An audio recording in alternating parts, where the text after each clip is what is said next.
Hey guys, hey everyone, welcome, welcome, welcome. Whoever is here, welcome to the podcast, guys.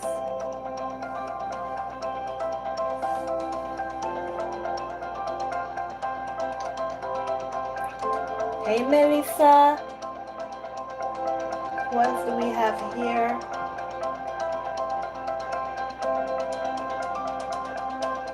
Hey Max, how are you?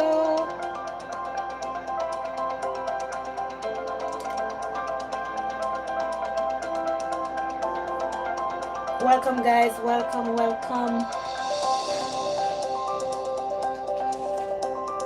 If you are here and if you are interested in asking a question, or if you would like to, hi Maya,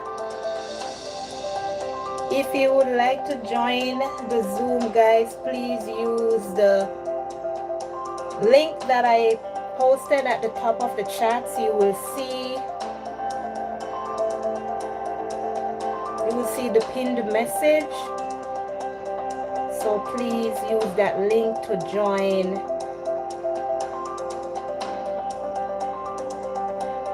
the chats.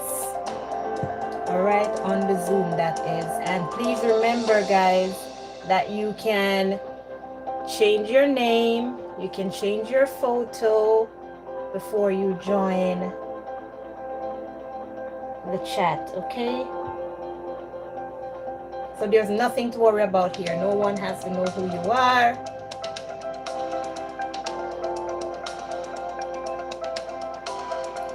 And please let me know if you can hear me, guys. Please let me know, please. Are you guys hearing me okay?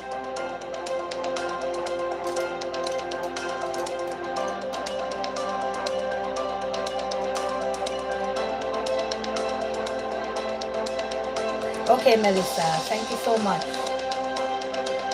I think we're even a little bit delayed, but that's okay.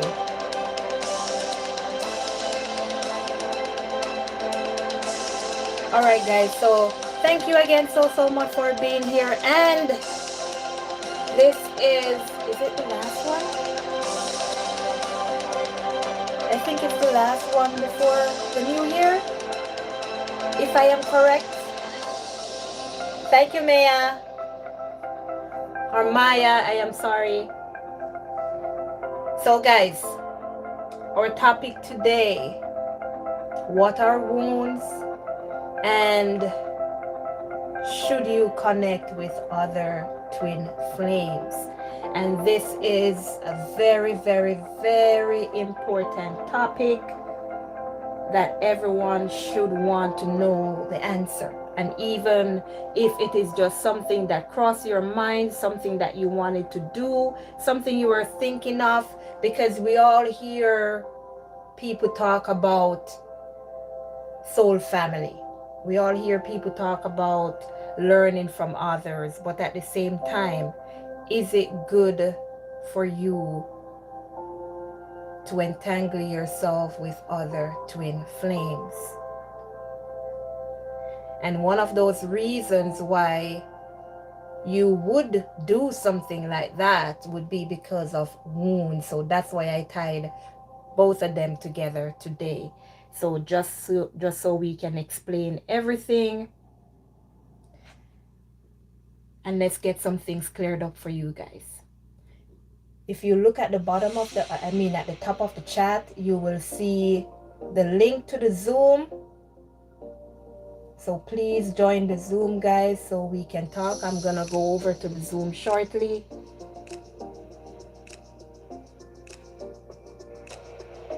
Well, let me find the Zoom.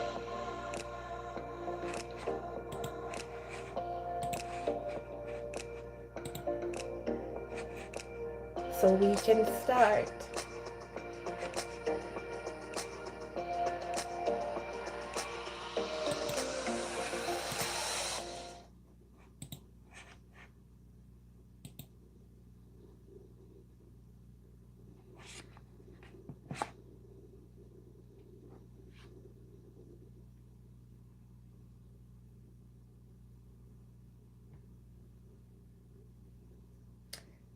All right, guys. So again, welcome to the Zoom. Now we are on the Zoom. So please join the Zoom, guys, so we can talk with each other, so that we can voice our opinions and get our questions clarified.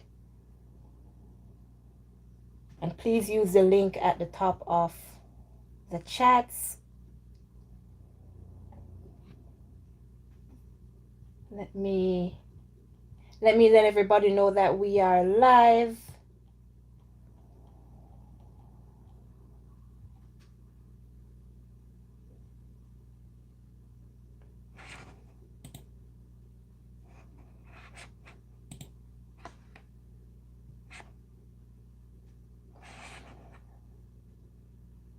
Okay, hi Sonia.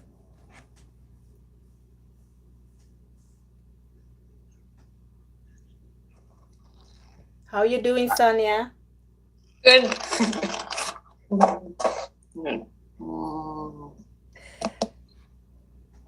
Welcome, welcome. Hi, how are you? And you? I am doing good. It's nice to see you, although you can't see me. I know, but you can see the face and the name. I use other names, but this is the one I use for Zoom. So I'm starting Yes. to use. You see me as other names on the site. So I'm 16 Sirens, or Clear Light 22, like Clear Light 22. So. Okay. But I just it is specifically so that we have spies that goes on with people. Mm-hmm. Oh yes. On my counterpart, Mm-hmm. we have a crazy person. Oh yes. Oh yes.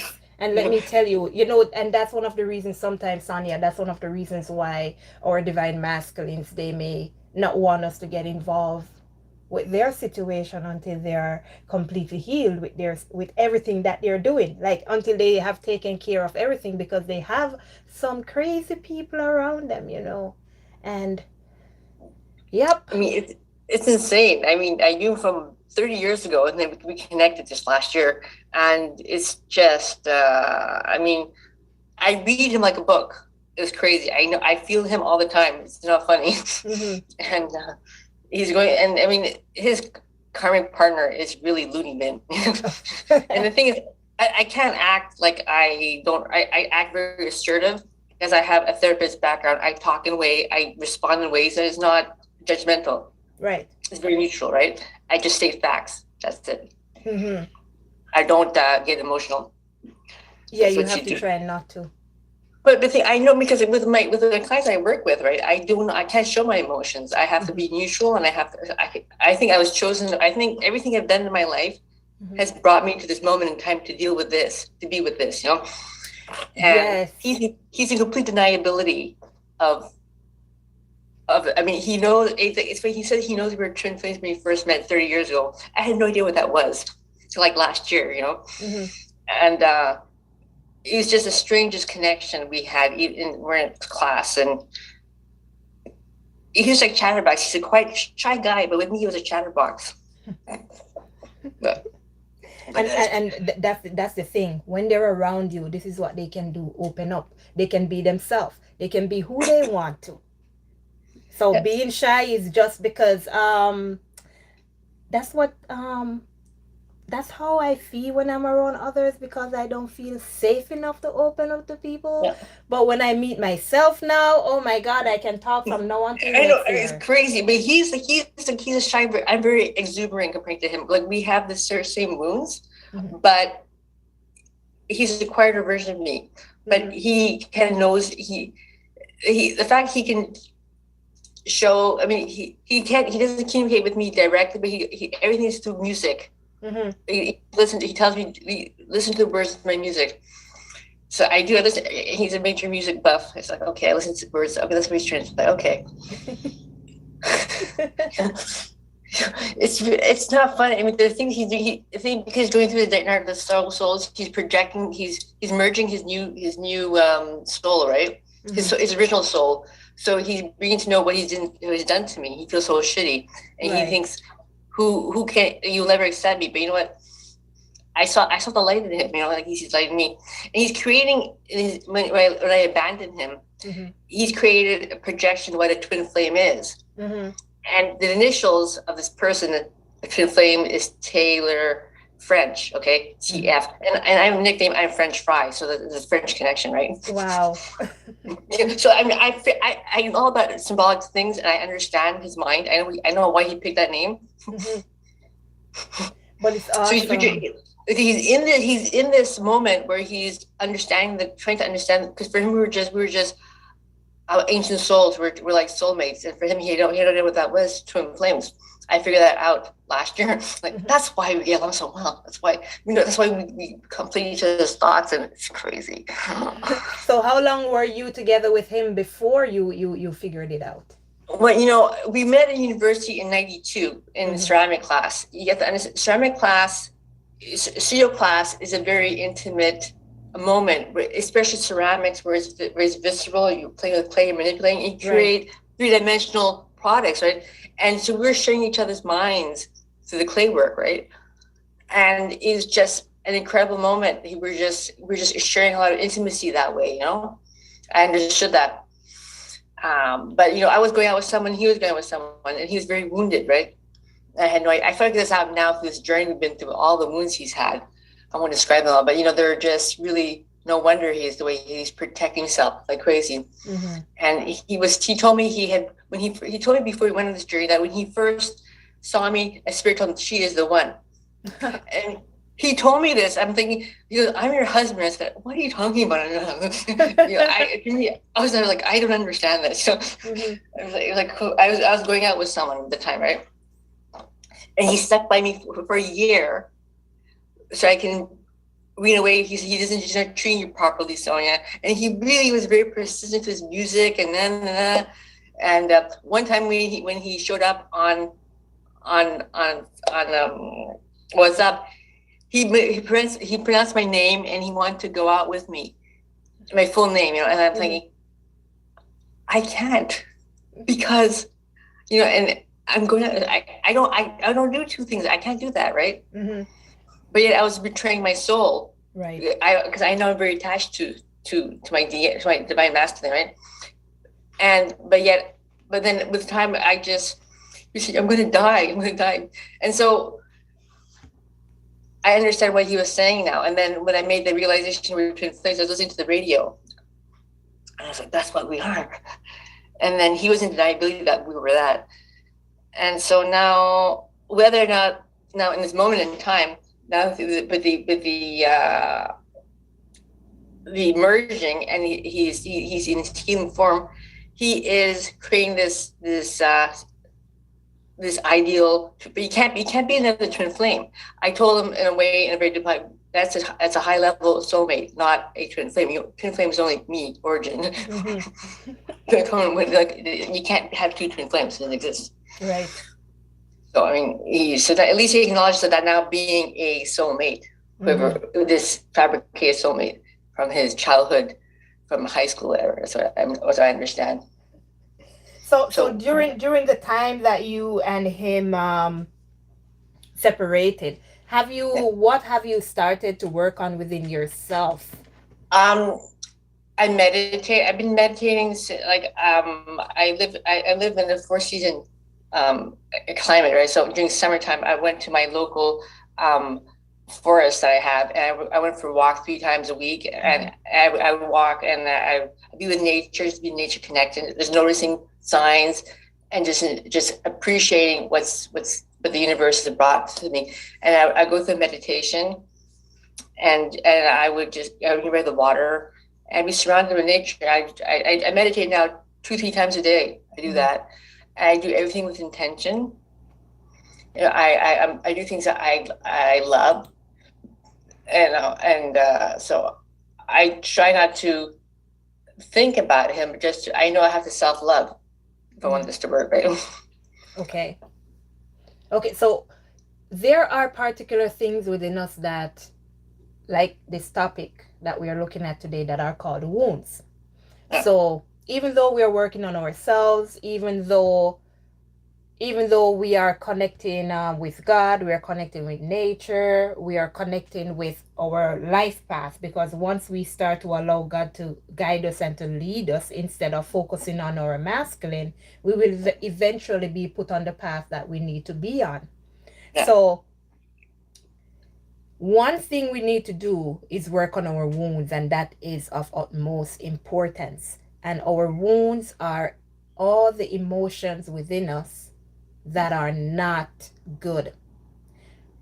Yeah. They are related to the seven deadly sins: Yeah. gluttony, you know, anger, jealousy issues. So if you have any of these issues, these are the things that we need to work on. So when you and your divine person comes into contact, what you need to do, Sonia, is look at what's happening between you two. All the things that you see that's wrong within him are all the things that are wrong within you. And these are the things that you need to work on. So, say for instance, you just said that, man, he's a shy guy and it's hard for him to open up.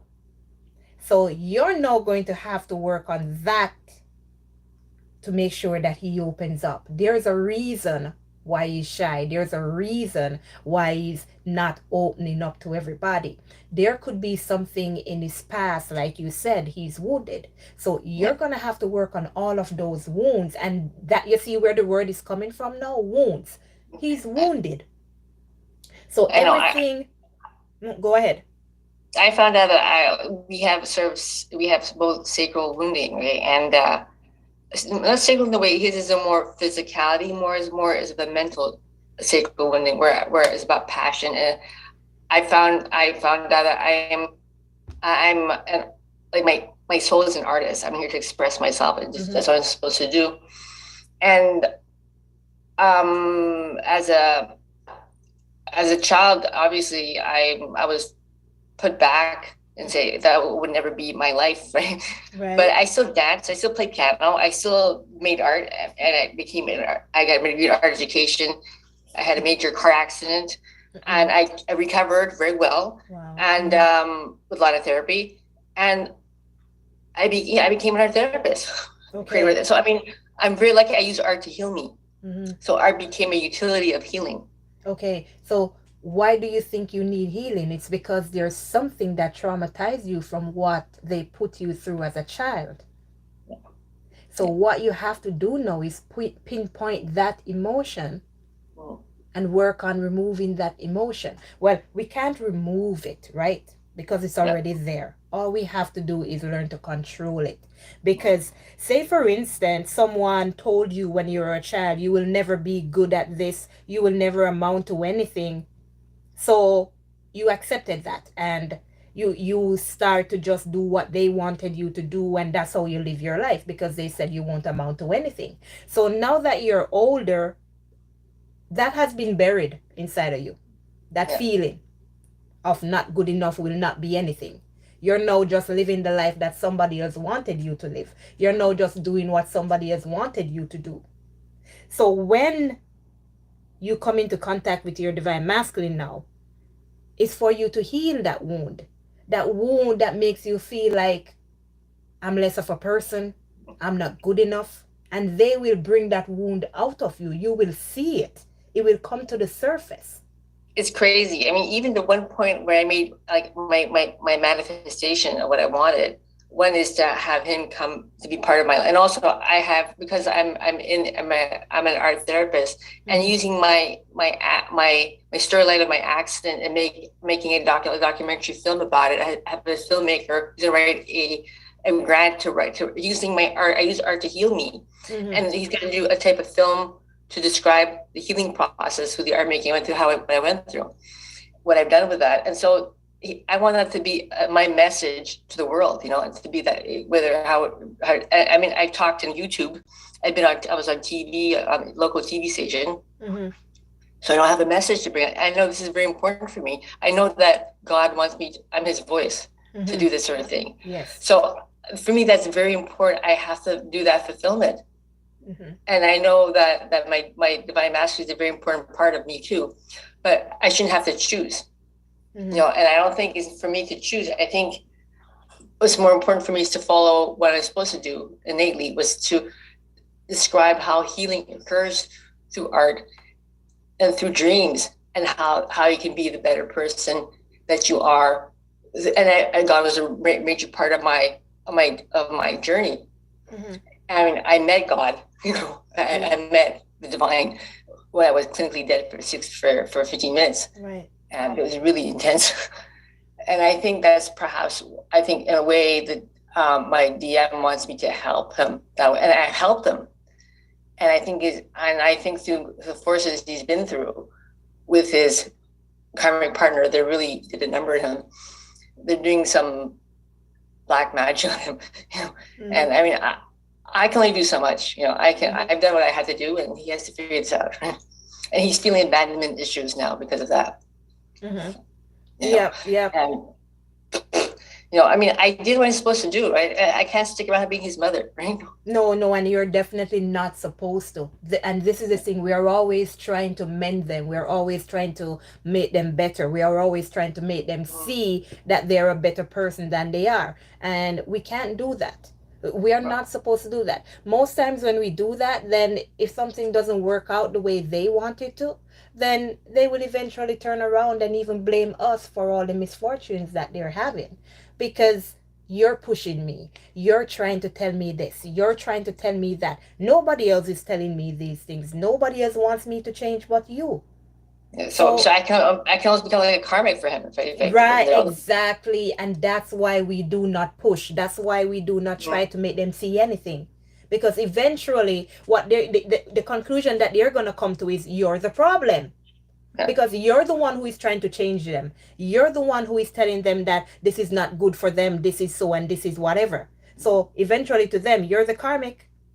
You're the karmic. You're pushing me. I can't embody that role in his life because he relied on me he kind of was, we're attached together. And it's really funky. You don't have your own. I used to be very independent thinking, and to think this when I think there's another person with me, I don't have my own thoughts. Right. Well, you've got to control that. You've got to learn to control that. Yeah. And that's how, and that comes in regards to you releasing the person. And to release them, we have to get to the point where our thoughts are not bothered by them. Like they are not interfering our thoughts. They're not on our mind 24/7. And in order to do that, you've just got to focus on what you need to do for yourself. And every time they may show up in your mind, you say, you know what? I have something to do. I can't think about you right now. I'm going to go do what I need to do. So that's a way of letting go. You have to tell yourself all the time, every time they come around, they're gonna be on your mind. They're gonna be that. Like last night he came. I knew he was in me, and then I told him, "You're wounded. If I can hug you, and I can kiss you. That's it. I'm not going to do more than that because I don't want to wound him even more. He needs to be contained, not to be going. I mean, if I let it go further, it could harm him more." But this is the thing, right? Yeah. If you keep telling yourself what's good for him and what's not, you know what you're doing? You're more focused on healing him. What you need to think about is what is good for you and what is not good for you. Even if you want to take a step and do something that it's gonna be like, oh my God, if I do this, maybe it's gonna upset him, maybe it's gonna make him feel bad, and then because you don't want to upset him, you don't want him to feel bad, you're gonna make a different decision which is going to help him. So you're not making the decision because that's what I want to do, that's what I think is best for myself. You're making the decision because I don't want to hurt him, I don't want him to feel bad. Everything that you're doing on the twin flame journey, to some of us, it may seem selfish, but it's not.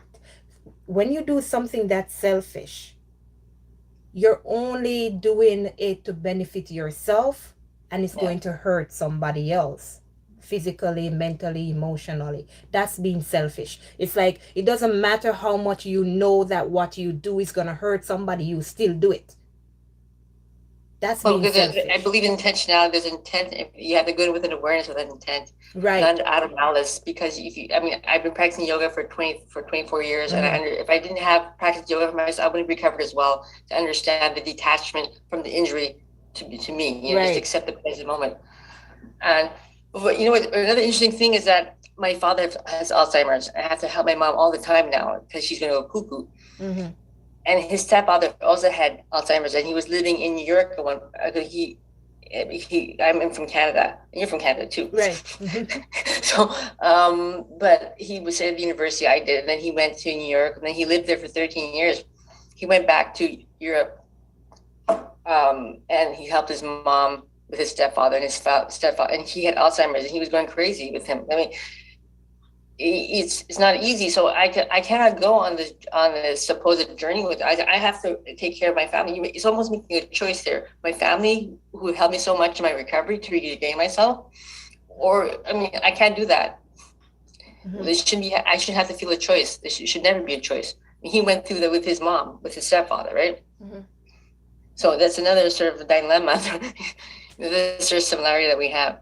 But most times it's not a choice because there are always other options.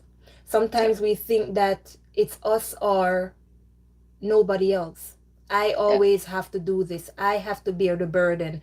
I have to be here. I have to do this. Yes, you have to do this, you have to do that. But are all this and that suiting you? Are all this and that helping you? What is your life becoming by doing this and that for everybody else? I know I'm a giver. I mean, And okay, good. I'm glad you said that. So that's another thing you need to work on. And that's most twin flames. We are givers. We yeah. will give our all to everybody. But you Yeah, and have to know to hold back. he gets jealous. Like when at the beginning of our journey, he goes, he's very jealous. I'm a very jealous person. I go, but you know what? I'm here to help people. That's what I do. I've done it all my Yes, life. you help people, but what about you? Yeah. Are you not somebody? Are you not a person? Don't you need help as well? Well, that's why I go train, go to the water. I go and walk in nature. I do my stuff, take care of myself. I do some reading. All right, but when you're done, what do you go back to doing? The same thing you just tried to heal. The same Yeah. thing you just went to the water to overcome. So Yeah. you're just continuously putting yourself in a cycle that you yourself you're not breaking. It's like Yeah. you just took a break, right? Mm, I'm overwhelmed, so I'm just going to go take a break today. mm, And then tomorrow you're back in the same cycle. But you have to break that cycle. It's not that you're giving up on your family or you're giving up on anybody around you, but you have to get time for yourself. And when you sort yourself out, then of course you can lend your energy back to help others again. How can you help others when you are broken yourself? That's the big problem here. I know. I found out that I'm healing a whole maternal line. We were givers, right? Right. And and so I mean I'm breaking the ancestral wound is what it is. The women Mm. side, so my maternal side is what it is. My mom is a giver. My grandmother's a giver. My great grandmother was that way. All So right. So so you see, you definitely need to work on that, and that's one of your biggest wounds. Because if everybody in your family is like that, then that's something you definitely have to stop. And you have to stop looking at it as, oh my God, I'm going to be giving up on everybody. No, you're not. You're just taking a little time for yourself. You're just doing what's best for you. You cannot help others if you yourself is in need. You cannot be strong and healthy and focus on everybody else when you are weak. So how are you going to help everybody else if you are weak? So you have to take the time and heal. You have to take the time and mend that. Know when to give, know when to withdraw. Because if you're a giver, that means others are going to be takers. And they're going to be taking everything from you. and you're not going to be receiving anything else. And they have no problem with taking because you're continuously giving. So you have to learn to stop that. They're not going to tell you to stop because they enjoy what you do. I'm happy. I'm okay. She's giving to me all the time. I have no problem. She gives me all the time. I don't have to say no. You have to know when to say no. You And one thing have to I've know. noticed too in my past relationships, they were all about father wounds. My boyfriends had father wounds. Right. Because, you know, So you and I think just, my DM has a father wound too. Like, what to do with that? that's because you're the same person. So whatever you have, they're going to have that wound as well. And that's why you as the feminine, you have to work on those wounds. It's to benefit both of you, not just you alone. It's to benefit both of you. And not until you break that cycle will your person break their cycle. And that's how it goes. You have to break the cycle before they can break theirs. But I'm understanding this. How do people who don't have, um, is it just innate from within they have to figure this out? Like I have psychotherapy background, right? My profession, I understand all this at that level, right? And obviously I'm breaking my head, but I understand the dynamics of projections and how to handle these things. And and I know about wounds. I mean, I work with clients, and so I know about these things. And and I made associations with my father, who is not a very. I realize my father is very shy, just like my DM is also shy, right? So that there's that link there, right? And so I understand I was brought into this world knowing that I had the dynamic of my mother's wound, and my father was very shy. And so being with my DM, who's also very shy, but he has a little passion in him. I saw the light in his eyes. He had a hard time looking into my eyes when we were together. So, but making all those connections, and I'm sitting with this, and am I intellectualizing it too much? I'm told I have to feel with my heart, not to be so mind. Right.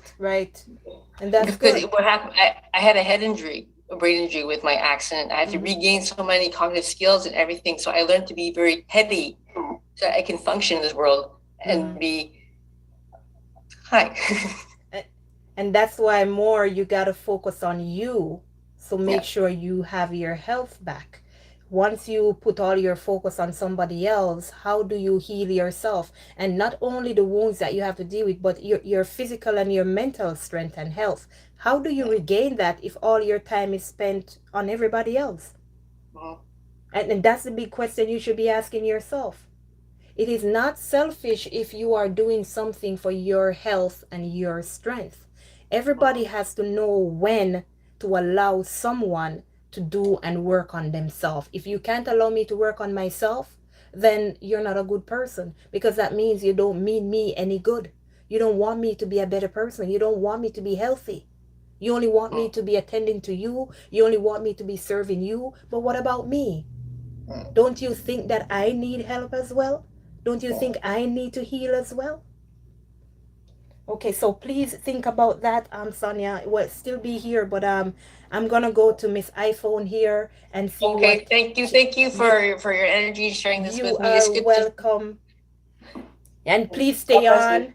Yes, God Thank bless you. you as well, and Merry Christmas. And Merry please stay Christmas. on just in case you have anything else to say based off anything else we're going to discuss. So I'm going to go over to Miss iPhone, and let me thank everybody else for joining. And if you're in the chats on YouTube, if you would like to join, please use the link at the top of the chats to join. And thanks to everyone for being here. Welcome, Tari, and Miss Max, you're now here. Welcome. All right. So, Miss iPhone, welcome, and welcome, Miss Lucia. Welcome, Miss iPhone. How are you doing tonight?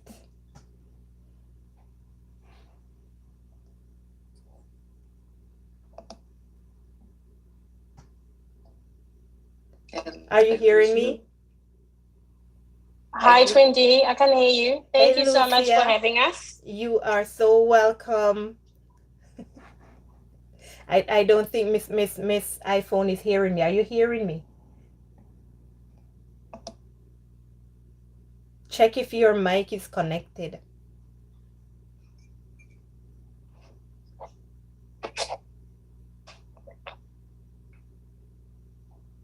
Can you hear me? Yes, I'm hearing you now. Oh, Welcome.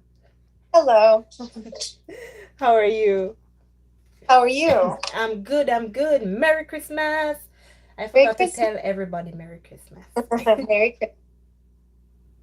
All right. So, do you have any thoughts on the topic, or do you want to discuss something different? Um, well, I'm dealing with kind of twin flame situation for the past 5 months, Right. and I've known my DM since I was a child, since I was like 11 years old, Mm-hmm. and he's in a situation with a karmic. Gosh, I'm kind of getting like a temperature just talking about it. Mm-hmm. I feel emotional. Mm-hmm.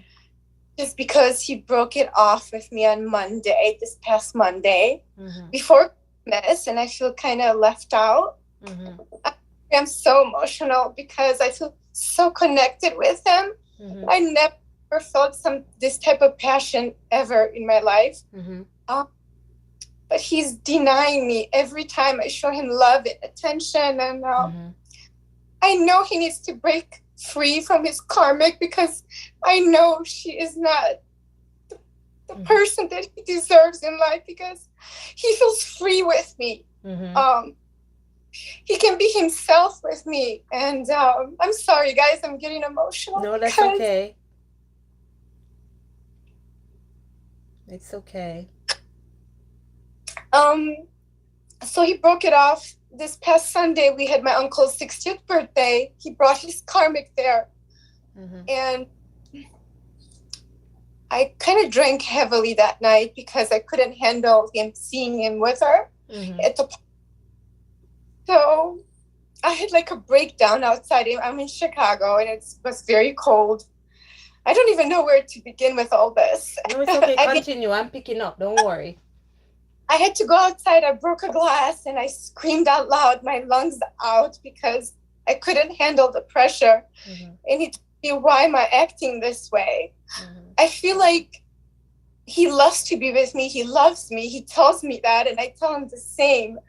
But I don't think I'm getting the same mutual feeling from him. I feel like he wants to break free, Mm-hmm. but at the same time, I feel like he's staying with her because of financial reasons. Mm-hmm. And I just let it go too. When he broke it off, he just said to me, he came to my cousin's house and he said, you know what, this is over. That's all he said. And he just walked away. Mm-hmm. All right. So I want you to look at something, and you're going to tell me what you think you should do based off of your reactions. How does this person make you feel when they're with somebody else? I don't like it because I know he doesn't belong there. Okay. With this karmic, he just doesn't belong. She's there just for the financial gain that she has with him. Mm-hmm. She was talking to me. She said, oh, I had to drag myself on the floor just to be with him. But when you love someone, Mm-hmm. you gonna drag yourself on the ground and to tell this person how much you love. She got so much pride of herself that, Mm-hmm. oh, I'm with him, but I had to drag myself on the ground just to be with him. But I want to tell her I didn't want to talk too much with her because personally I don't feel right talking to her because I love him. I've known him since I was a child, 11 years old. I had this feeling like something connected. But when we finally, did our thing, whatever, 5 months ago, and I was like, wow. I was like, this is something, like Mm-hmm. off the charts. Okay. And I feel very, very connected to him, and he does with me, but I just don't know why he just ended this. I just don't. All right. So when you see him with somebody else, it doesn't make you feel good. It makes you upset. No. Right? No, and in front of me, he danced with her in front of me, and he was with me on Saturday. Mm-hmm. And then we had this party for my uncle, and it didn't make me feel good. He didn't know how to walked in. Like, I mean, how do you want me to react? Do you want me to feel good about this? I don't feel good about it, Mm-hmm. So, did you say to this person how you felt when he did that? I did. He didn't say anything. He said to me he just wanted her to, for her dignity to feel okay. That's what he said. Okay, all right. So he's worried about her dignity and how she feels, but it seems like he has no care for how you feel, right? Correct. Okay. Right. So everything that this person does, it makes you upset, it makes you cry, it makes you very emotional, it makes your heart heavy, it makes you feel like, well, I'm not good enough to be chosen. Right. So let me now ask you, when are you gonna let go so you can smile again? I think of him 24/7. I go to sleep, I think of him. I get up, I think of him. And I say to God, God, please don't make me think of this person anymore because I don't want to think of him. I just don't. All right, Yes. Miss iPhone. All right, yes. listen to me. I'm trying to get you to not do what you just said that you always do. So follow me. When are you gonna let go of this person so you can smile again? Let's think about that. You don't know? Okay. Why don't know? Because I love him. Okay. You love him, right? Do you think he loves you as much as you love him? Oh, I don't think so. Okay. So if he does not love you as much as you love him, what do you think he's gonna continue to do? Hurt me. Okay. Do you want to be hurt over and over? Oh, he did actually over and over. For Okay. the Do you past 5 want it to continue? No. Okay. So that's why now I'm going back to what I'm asking you. When are you gonna let go so you can smile again? I know that we love these people and we love them to the bottom of our hearts. Right. But at the same time, I'm always telling you to ask yourself this question. I love this person so much, but does he love me? He says he does, It but doesn't I it doesn't show matter if he says he does. How do the way he's acting, the way he's treating you, does it make you feel like he loves you? No, it does not. So now this is where you're going to have to learn your level of respect, your level of self-respect. You love me, but yet still you're busy pleasing others instead of pleasing the one you say you love. You're busy hurting me for people that don't love you, but it's okay for you to hurt me, somebody that truly loves you. Now, is that logical to you? No. No, it does. It's not logical. The only way for you to be free is to let this person go. You have to come to that point when you're gonna say, I love myself more than I love you. I respect myself more than how much I respect you. I am not blind. I see what you're doing. If that person over there that you're with is more important to you than me, then hey, buddy, go ahead. Be with that person. In my country, there's a saying, if you cannot hear, you will feel, right? Which means I've been telling you how I truly feel. You know this person is not good for you. I've been saying it to you. You know this as well. But you keep going back there and you keep refusing me. You keep rejecting me. You keep hurting me for this person. So you know what I'm going to do? I'm going to leave you alone so you can feel the effects of your choice. You have to let this person feel so they can understand. You can't continue to tell them anything. And at the same time, you have to give up on this person because if you love me, you would be with me. And seeing that you don't love me enough to choose me, hear what? I love myself, so hear what? I'm going to choose me. I have to choose me. Because if I don't, I'm going to be sitting in my room crying every single day. I'm going to be sitting in my room crying morning, noon, and night. Even if you come across my mind, I'm going to push you out of it. It's my mind. You can't control it. It's mine. My mind can't tell me how to think. I tell my mind what to think. If this And the person, if this person comes into your mind, you say, get out of my head. I'm busy. I'm trying to it, think about me. I'm trying to do what I want to do here. Get out of my head. You have to take but control. the funny part, he has hurt me so many times. He went back and forth with her. He told me he doesn't want her, but he goes and sleeps with her. Mm-hmm. When I ask him, because I sense and I feel a lot of things, he can't lie to me because I can see right through him, right? Mm-hmm. He goes, and he tells me the truth. Yes, I did sleep with her, but I didn't feel anything. I feel disgusted with her. But why are you doing it then? Mm-hmm. You tell me you're going to do this and this and this, but you're still doing the same thing over and over, and you're hurting me by you being so honest, brutally honest with my feelings. Mm-hmm. Mm-hmm. So I really don't know. It is a twin flame connection. I felt it since I was 11 years old, and finally something happened, and I'm like, wow. Mm-hmm. I was like, wow. So I think I loved him more than he said he loves me, which I don't believe, because I told him Sunday, you have to show me that you really love me. You want to be with me. No, the fact is you love him more than you love yourself. Yeah. Which means you're going to allow him to hurt you over and over because you love him more than you love yourself. Right. And that's what we all should learn here. Whether you're a twin flame or not, whether it's a regular couple or a regular life that you're living, you never love somebody more than you love yourself. It's different for children and stuff. That's completely different, right?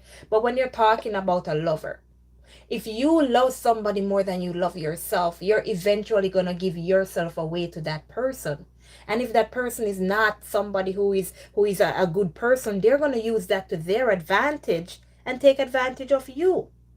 And the reason why this person behaves the way they behave is because they know every time they do something, it doesn't matter how much they hurt your feeling, guess what? iPhone is going to accept me back. iPhone is going to talk to me again tomorrow.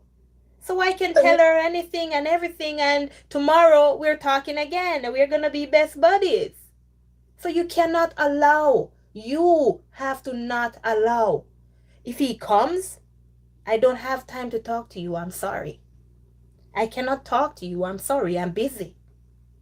But Miss D, he never even apologizes for his actions that he takes. Exactly. Sorry, and that hurts me even for Sunday, this past Sunday and Monday, I met with him for him just to not even say I'm sorry that I've hurt you, just say, okay, it's done. Just like that, cold turkey, it's just done. And I'm like, whoa, that's it? Even though the karmic has cheated it on him, digging in his pockets. I think he's there because of the financial gain that they're in together. And I'm just thinking, okay, but money comes and goes. You know, money's not in the world. I don't know. He never says sorry to me or what he did till now. And I'm wondering, why? Am I just a piece of crap? Like, we've known since we were kids. Like, why do you do this to me? That's the thing I don't understand either. What's going on here? All right. Hold on just a second. Mex would like to say something. I guess it's in relation to what you're experiencing. So, Mex? Yes, hello, everyone. Hi, Mex. Hi, iPhone. You know, iPhone, I went through the same thing, and, you know, you all are mirroring one another. I put a comment down there, but I thought I should come on here to say this to you. You all are mirroring one another because your DM he's telling you one thing, but you see him choosing something else.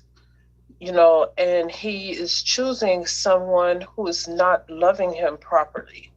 Right. And you're choosing him and he's not loving you properly.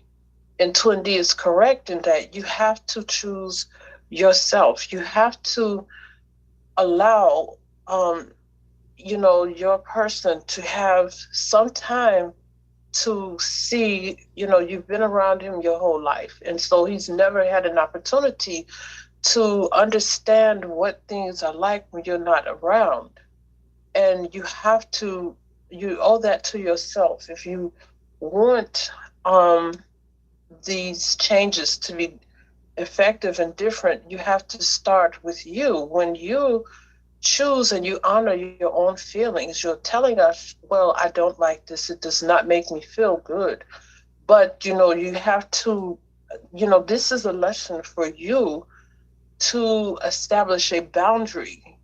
Just because someone is our counterpart, it does not give them a license to treat us however they want to treat us. They have, because we are God's creations, and God wants us to honor that. We are beautiful and we are fearfully and wonderfully made.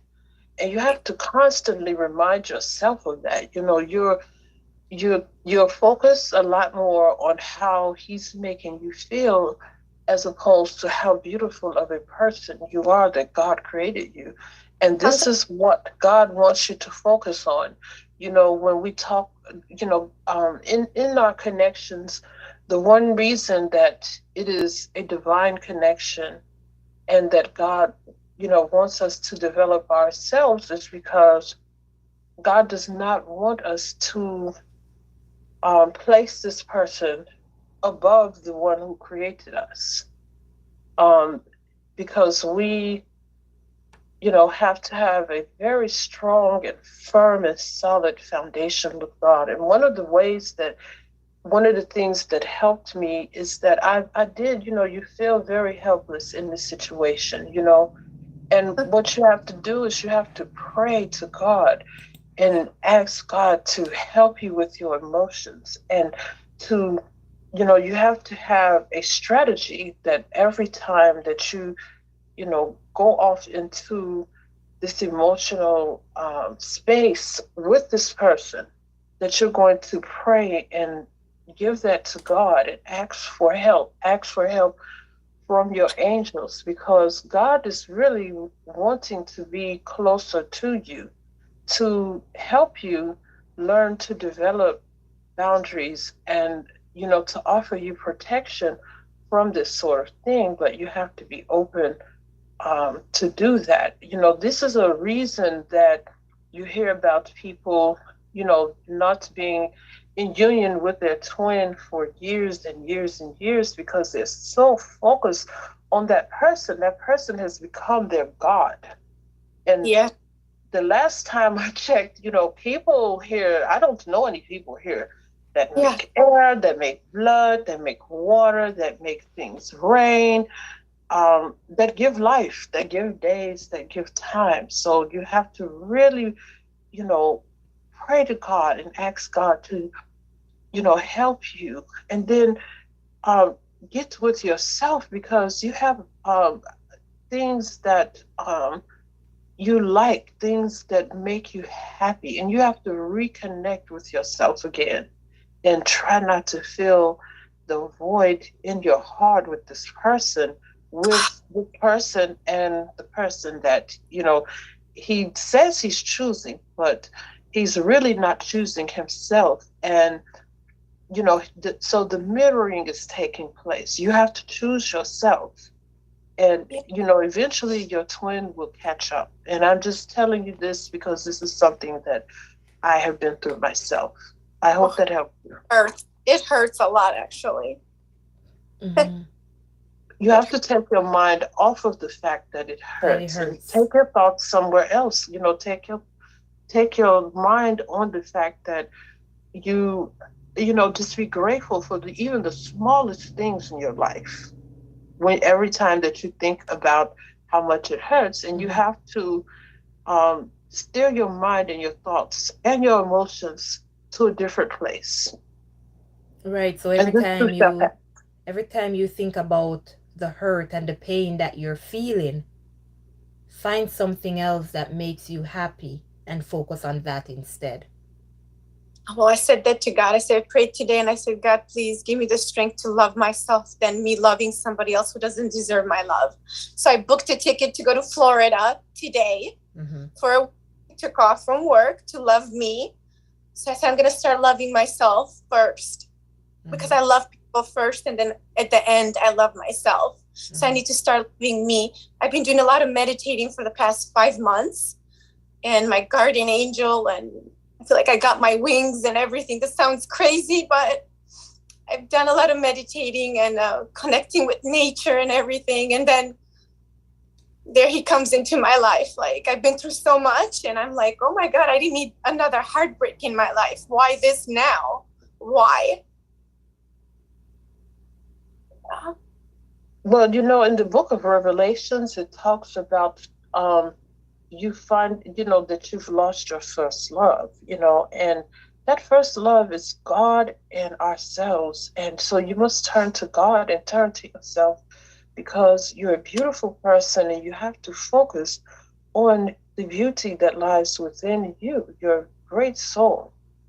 And you have to focus on all of the wonderful things about yourself, all of the wonderful things that have happened and are happening in your life, just down to the very fact that you're very favored. Everyone who finds Twin D's channel is very favored by God, because Twin D is a messenger of God. He is. I was happy actually to find her on YouTube. I was like, oh my gosh. I have to follow her. Okay, Lucia would like to have an input. Lucia, you can go ahead.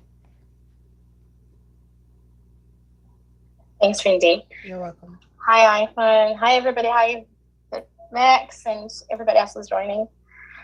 iPhone, can I just say, I'm sorry to hear of your pain. I've been through very similar.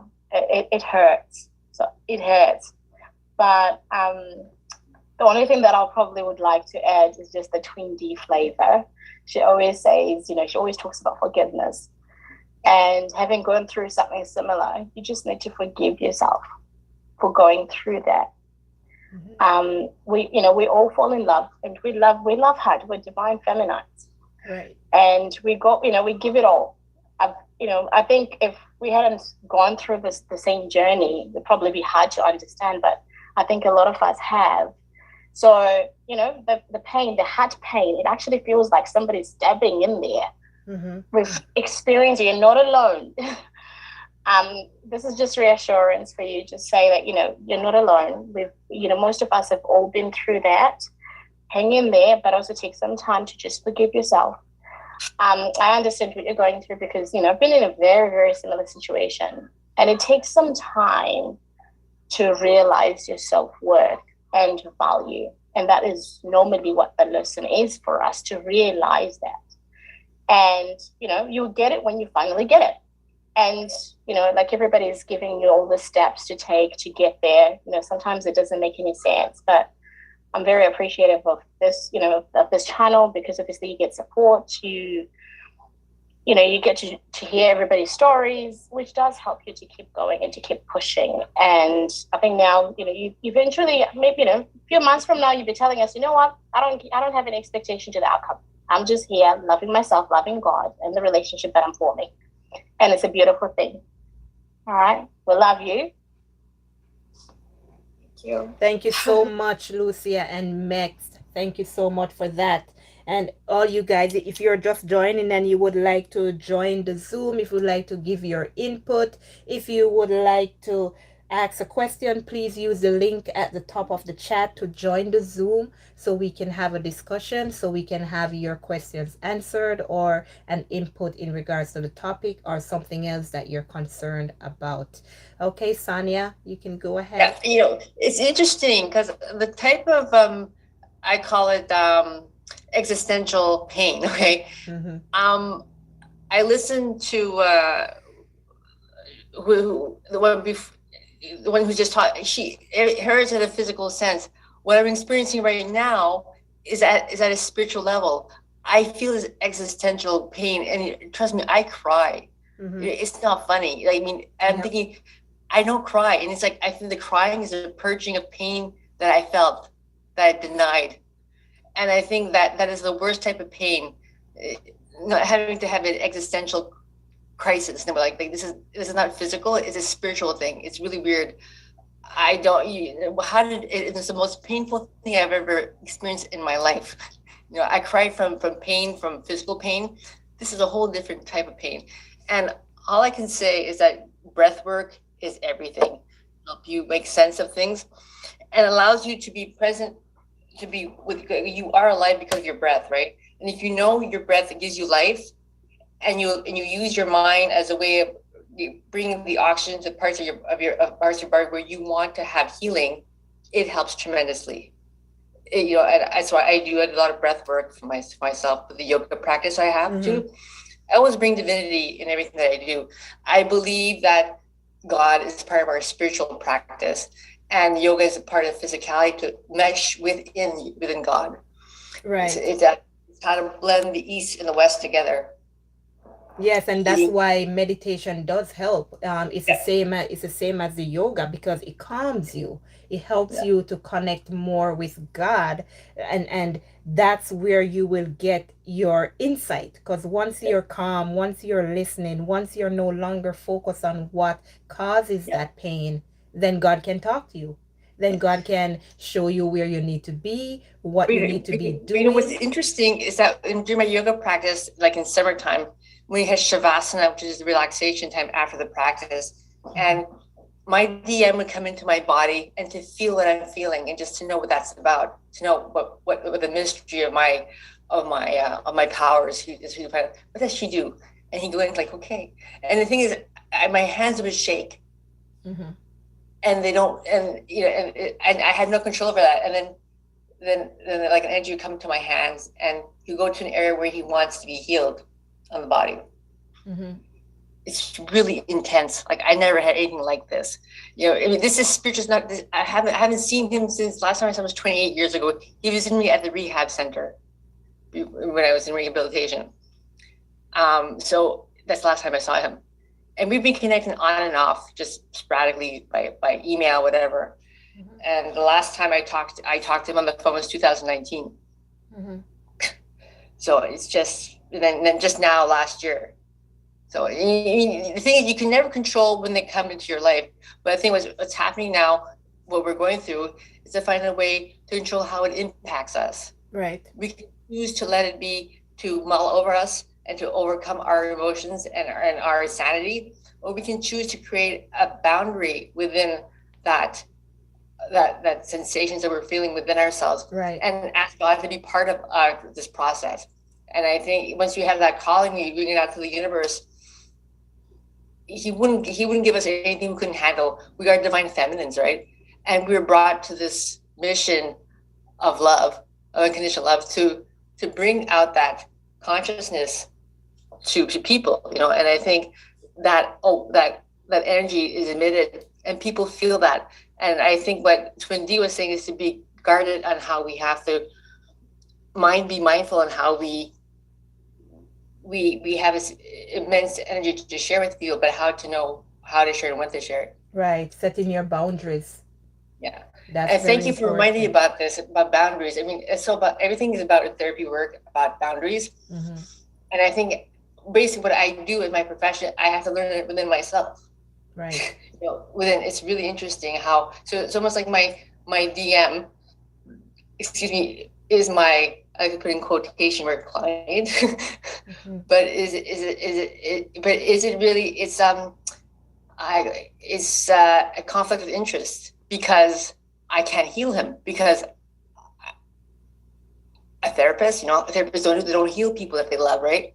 So that's weird. So where am I in this dynamic now? I was there at the beginning. I can't be there anymore. I have to step back and let the process take its effect. I was there when he knew at the beginning, and now like, okay, let him figure this out. But it's hard when he's connecting with other spirits, whether or not it's a projection of spirit or the real. I can't think about that.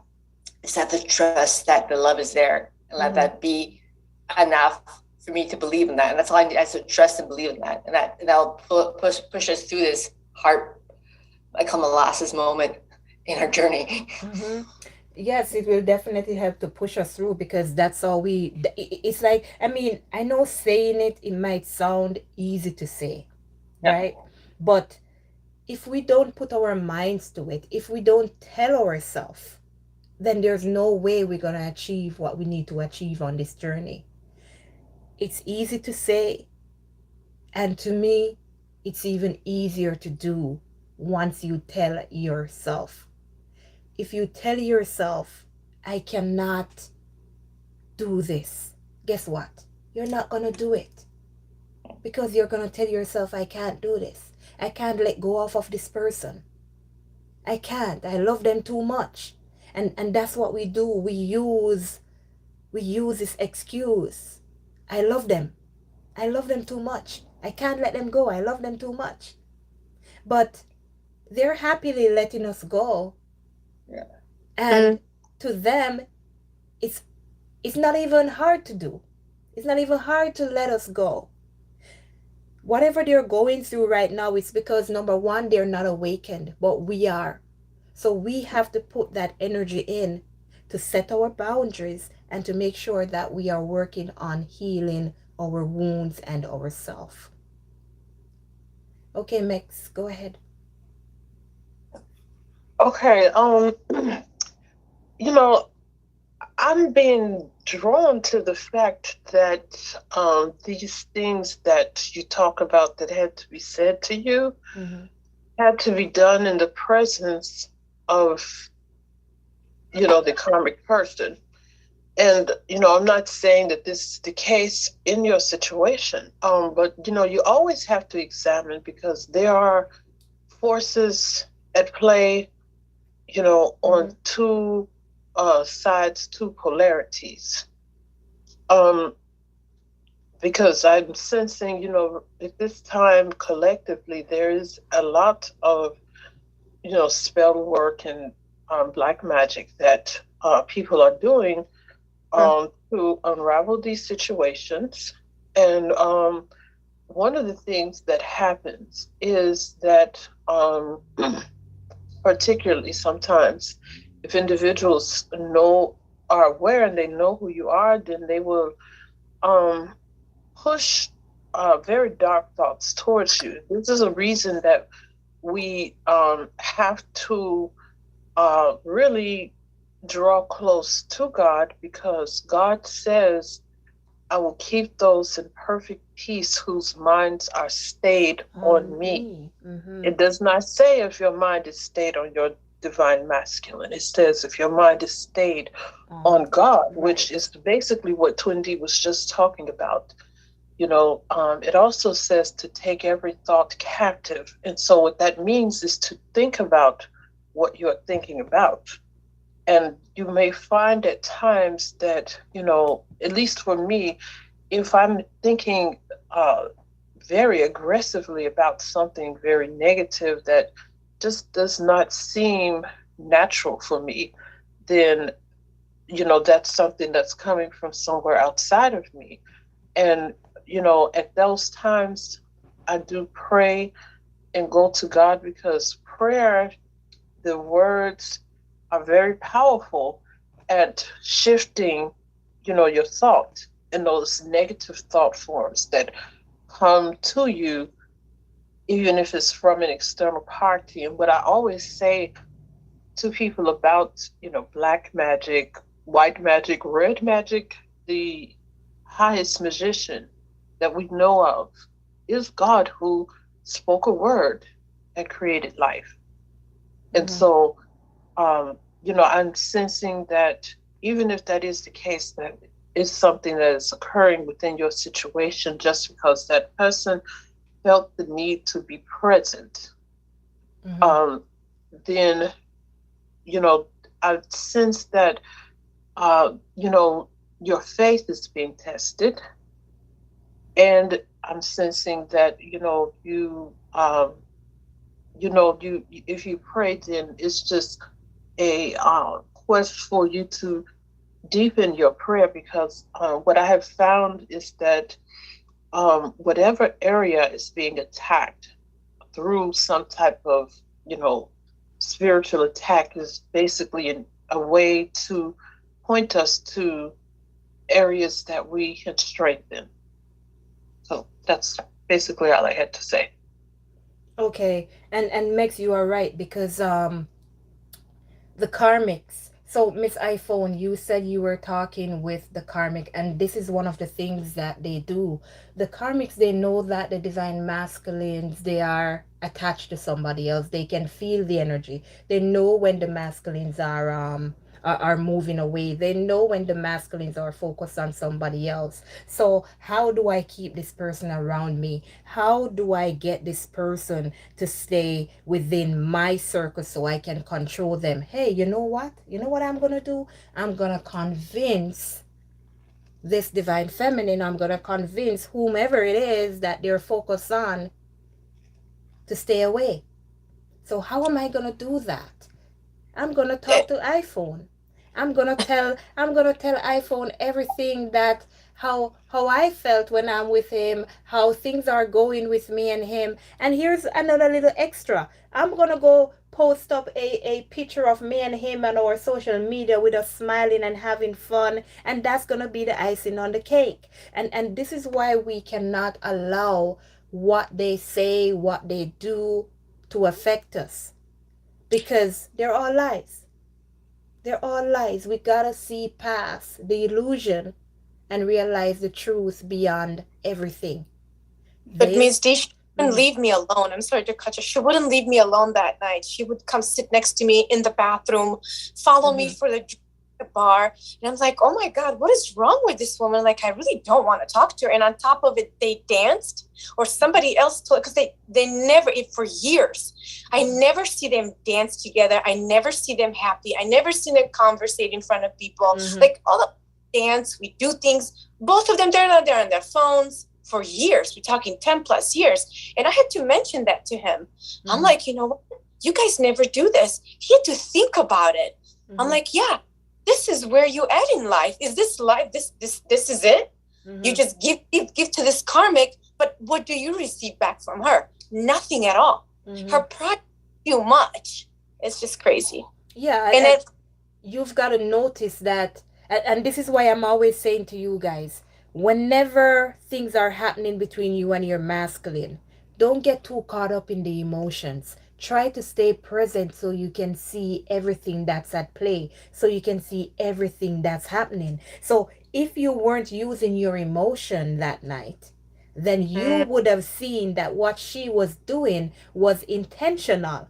It's only now that you're looking back and you're like, my God, she was following me everywhere. She wanted to come here. She wanted to sit down, and like this, you've never been doing these things. And why did she want to always be around me? Then you would have had control over the situation then and there, because you'll realize that what this person is doing is just to make either me be jealous or to make me angry or something, because something clearly is not right here.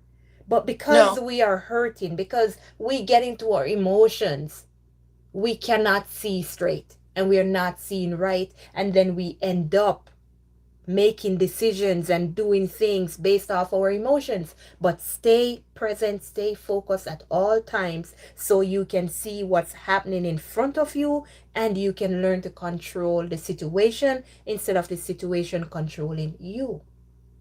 Okay, it's a little it's a little too late, I feel like, for that. And I think I made a fool of myself. I don't know.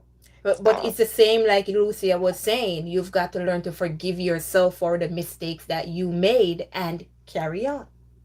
That's the first thing. Forgive yourself. Right? And yeah, I'm going to see them probably for Christmas on Saturday. And maybe she's going to show up, maybe not, because she told me she's going to be with her family, with her mom.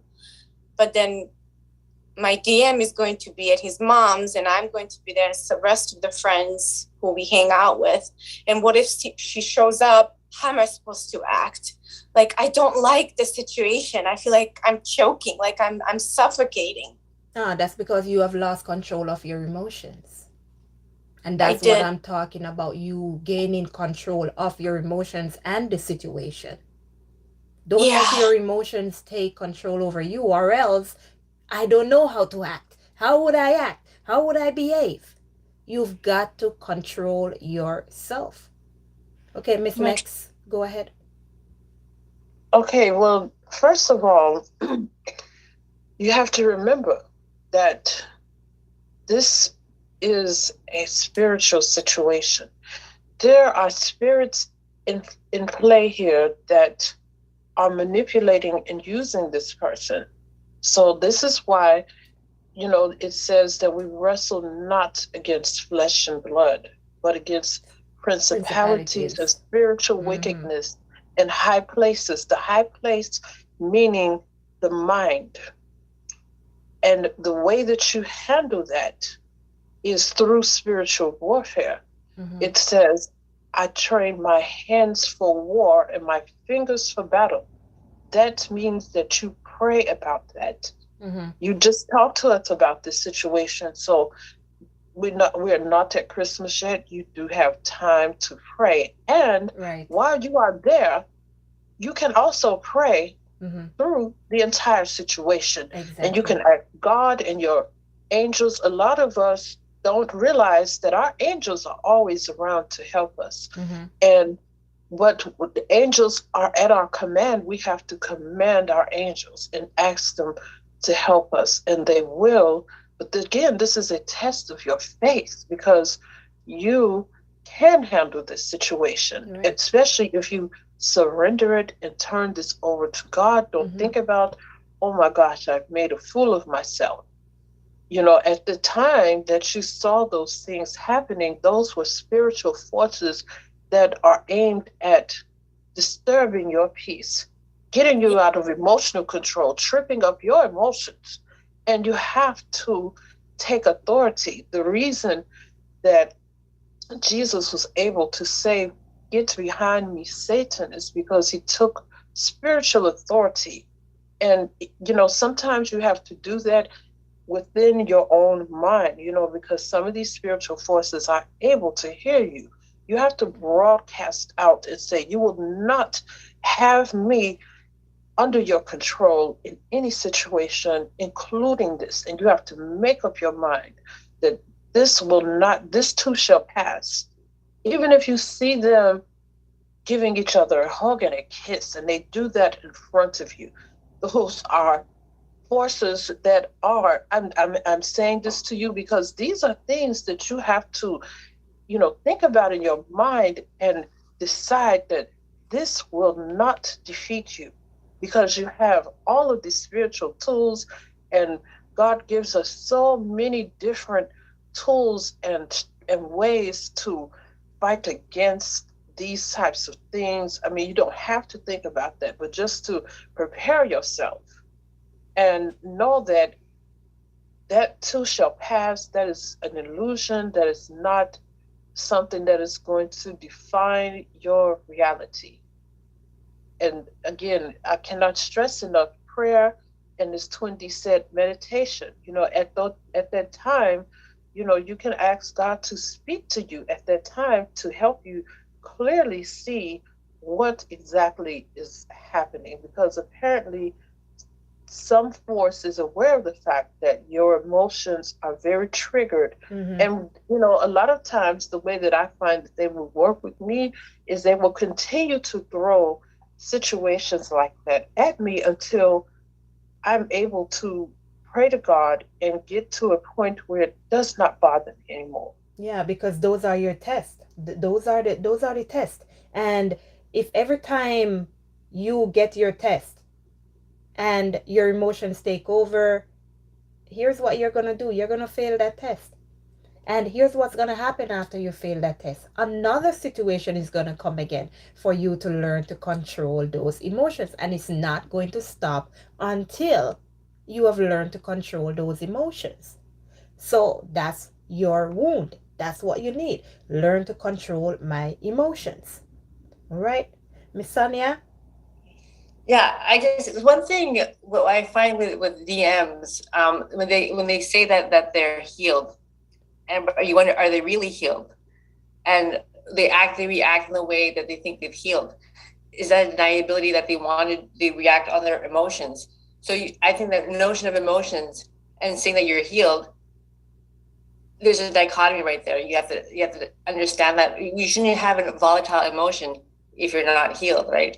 I know my DM says he's healed, but he does these volatile things, and I don't think he's understanding that he's not healed. He thinks he is. Mm-hmm. He's been through a very difficult moment right now. He's going through a lot of processing right now, and you're not there with him. He's that sort of that sense of you abandon him in a way, and you're there giving him so much, and it's overwhelming. He doesn't know what to do with that, and I think it's also questioning his own healing. That's a main part of a twin flame journey, is healing each other's wounds, healing each other's, or if you need help, you call out for help, they'll be there for you, you know. Okay. I know when my divine masculine came back last year, he said my divine feminine spirit called out to his. I said, what are you talking about? And it was during the pandemic, right? And so he says your boyfriend is not treating you well, right?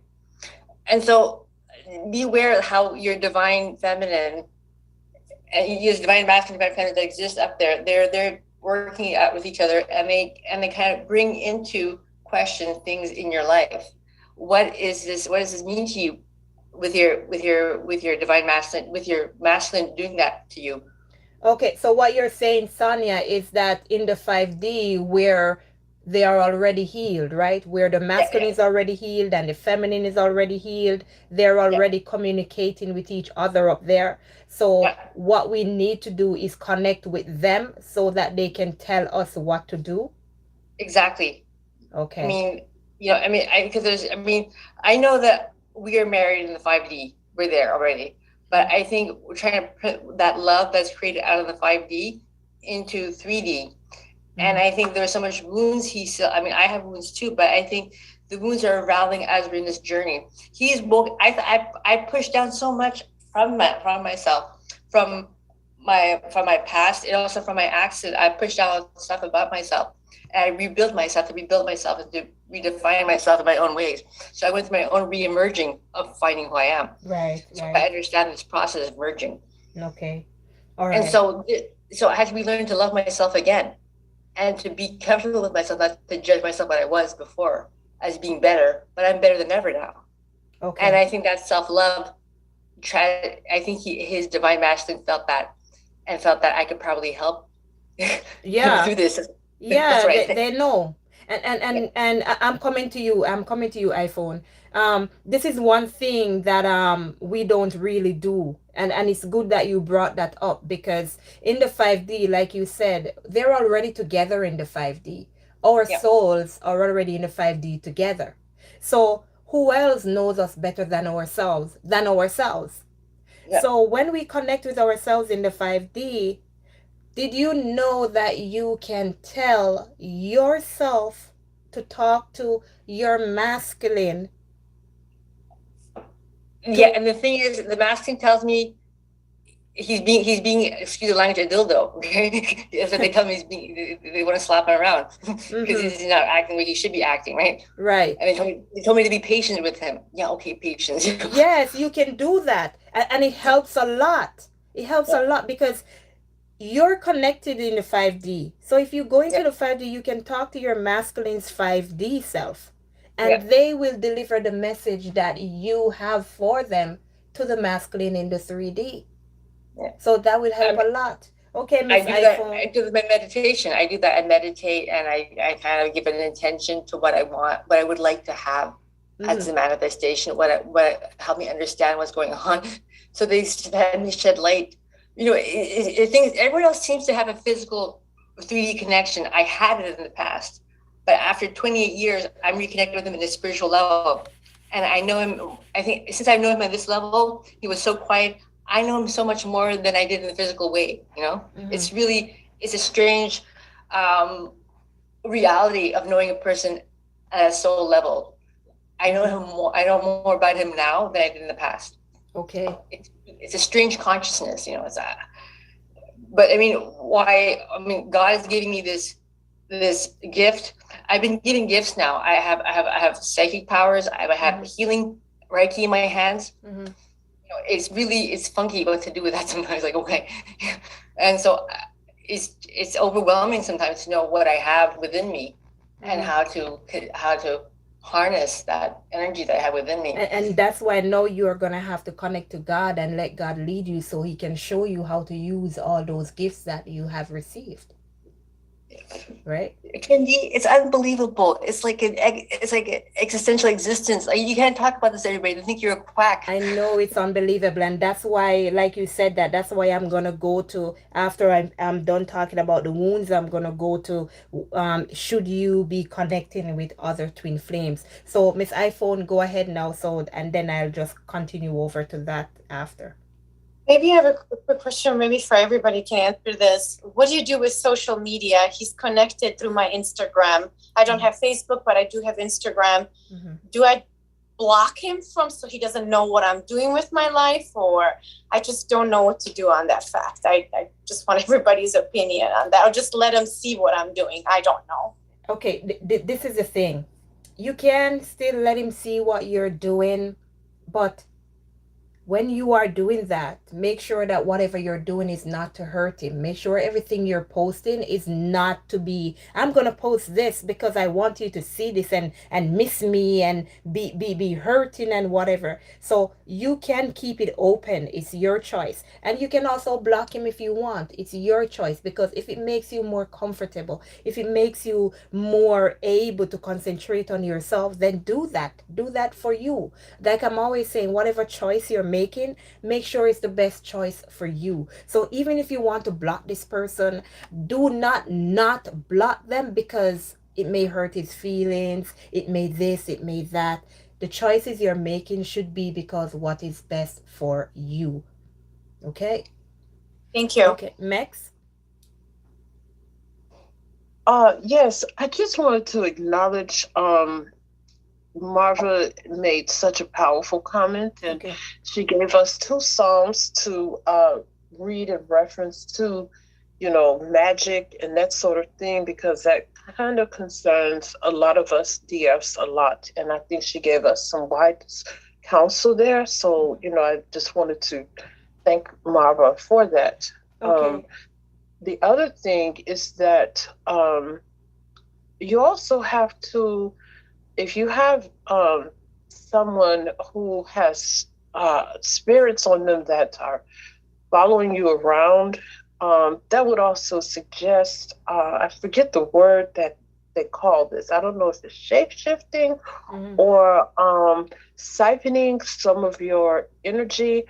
But one of the reasons that 2D talks about, having that boundary when you know that your DM is with a karmic, is that, divine feminines carry so much light until, our masculines, our divine masculines they can find some situations that they would normally find unbearable just by sometimes having contact with a divine feminine. Because sometimes when you do, put space there, then they're able to distinguish that this energy that gives them a charge and a lift up is your energy, and not necessarily the energy of the person that they are taking up with at the time. And could you talk a little bit more about that, 20? Because I'm trying to say that, but I feel like I'm rambling at this point. You're gonna have to repeat that, Max. Well, you tell us that when a person says, I'm with someone else, I want to be with someone else, to give them the space. Okay.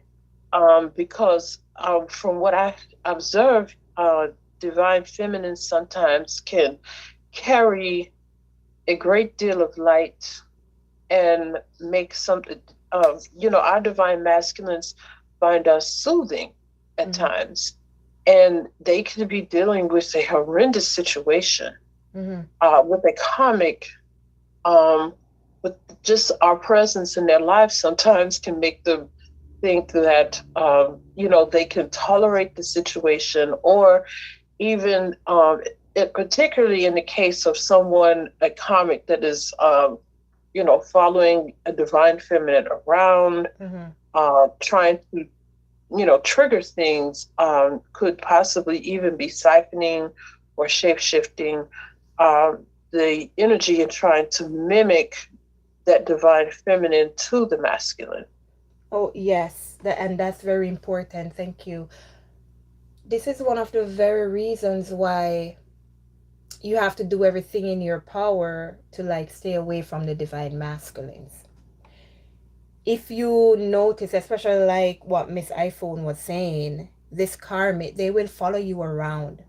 They will make sure that they're always in your energy, to make sure that you're never happy, to make sure that they break your heart, to make sure that you see things that you're not supposed to, even though it's not true, so they can hurt you.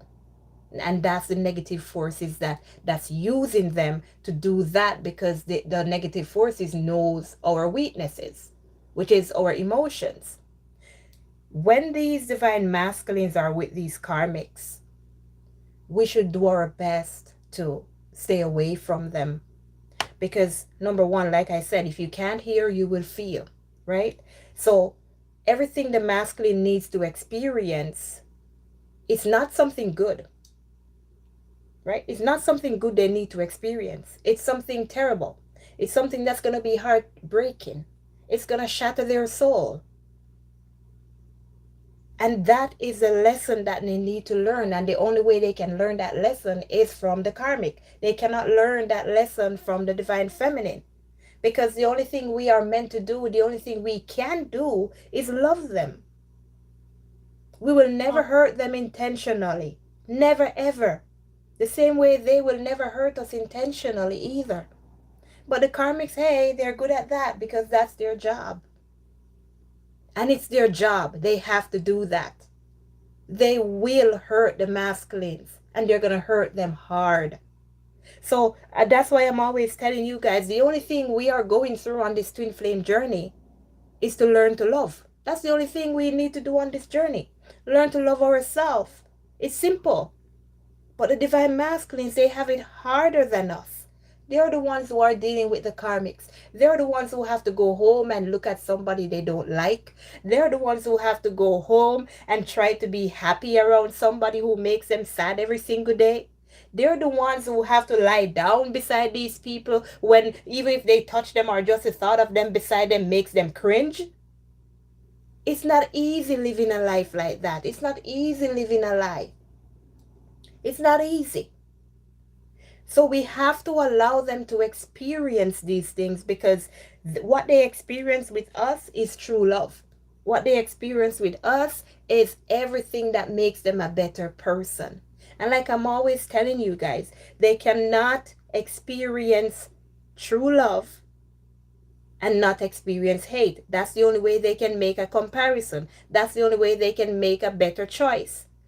I experience love with the divine feminine, then hey, so now it's my time to go back to the karmic so I can experience what hate is. Because that's what they've been carrying inside of them. That's why they're with these karmics. Because that's what their whole life was about. Hate, anger, feeling like they're not good enough, they're not worthy. People talking to them, talking down to them, using them, manipulating them. That's why they choose the people that they choose, because that's what they're used to. Now, when they meet you and the only thing you do is uplift them, the only thing you do is tell them how beautiful, how handsome they are, how worthy they are of being able to be in their presence. Like it's like you call them kings, you call them your emperors. You're the best thing that ever happened to me. This person is gonna think you're crazy. This person is gonna think like, this person must want something from me. What is this person trying to take? What are they trying to get here? I have nothing. What are they trying to do? And then now when they go back to their karmic, they're going to realize, then how comes this person that I just met is telling me like how good of a person I am, how worthy I am of everything that I receive, how handsome I am, how beautiful I am. And the only thing you ever do is put me down and tell me how I'm not good enough, how I'm so slow, I never make enough money, I need to work harder. And all you do is take. And that person, they never took anything from me, but they kept showering me with compliments. And they're going to be like, something is wrong here. Something is definitely wrong. So all this thing that I have known since I was growing up, this anger, this talking down to this, I am not a good person, was that a lie? Or is this person over here lying that says I'm all the opposite of what I'm thinking? And that's why they are always so confused. Because how can you tell me I'm such a beautiful person, but my karmic says I'm worthless? I'm going to believe my karmic because that's how I've always felt all my life, worthless. So are you lying to me? Do you truly love me? Are you really saying these things to help me? Do you really mean what you say? And then with that big question, do you really mean what you say? They're going to go back to the karmic and they're going to watch you. And they're going to see, do you really mean what you said to me? Do you truly love me? Or are you just like a wolf in sheep's clothing? Did you just tell me that to make me feel good within myself so that you can hurt me later on? Are you just like the karmic? Because when they met the karmic did make them feel good. The karmic did say, I love you too. But as soon as they got them in their grasp, then they took advantage, and then they start with the bullying and the you're no good and everything that's bad about the masculine. Everything started out good. Just like how everything started out good with you. And then it went downhill pretty badly. So this is why we have to give them their time with the karmics. We have to. So that they can see what they need to see. If they're always around us, they can't see anything but love. And all those insecurities are going to be buried on the inside still. Our insecurities will be buried. Theirs will still be buried. And if we should come together in union, guess what? We're going to hurt each other down the line. Because none of us were healed. None of us had the time to work on all those insecurities. So these karmics that they're around, especially the romantic karmics, you have to let them be. Leave them alone. Live your life. If they come around you, my God, I know it hurts so much. It's heart shattering. But try to control your emotions and pay attention to you, yourself, and what you need to do. And the more you do that, is the stronger you're gonna get. It's the better you're gonna feel, because you're gonna be so proud of yourself. Oh my God, I can't believe I ignored them. I can't believe I did it. You're gonna be so proud of yourself. And that's gonna take you one step further to you releasing them. Because if I ignore them today, guess what? I can do it tomorrow again. You have to. And if they cannot miss you because you're always there, like Max was saying, then they can't heal. Nothing is going to happen because you're always there giving them your energy. So why am I going to choose one person when I can have both? When I'm hurting from the karmic, I can go over to my divine feminine because they make me feel good. And after I get the energy, which is now them taking your energy, after I get that energy, I'm going to now go back over to my karmic with a smile on my face. And I'm going to feel good. I'm going to get through the night until the morning because I just visited my divine feminine. While on the other hand, you are left there feeling rejected, feeling not chosen, feeling useless because your masculine took that good energy from you. So you have to set the boundaries. They have to make a choice. It's about a choice. Life is about choices. Choose and choose wisely. Everything is about a choice. Am I going to continue to let this person use me? Or am I going to set boundaries so that they can make the decision to choose what's good for themselves, even if it's not me? And that's one thing we have to be okay with. Are you going to choose something that's good for you, even if it's not me? Or are you going to continue living the lie, being hurt, being used, It's a choice. And we have to be okay with the outcome. It's gonna take a while, but it will happen once you set your mind to it. It will happen. This is a choice that they have to make.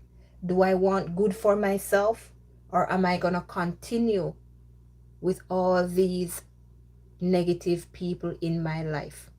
And that's why, as divine feminines, we cannot make them see anything, because the only thing we can show them, and if we continue to give them, guess what? They're just going to use us.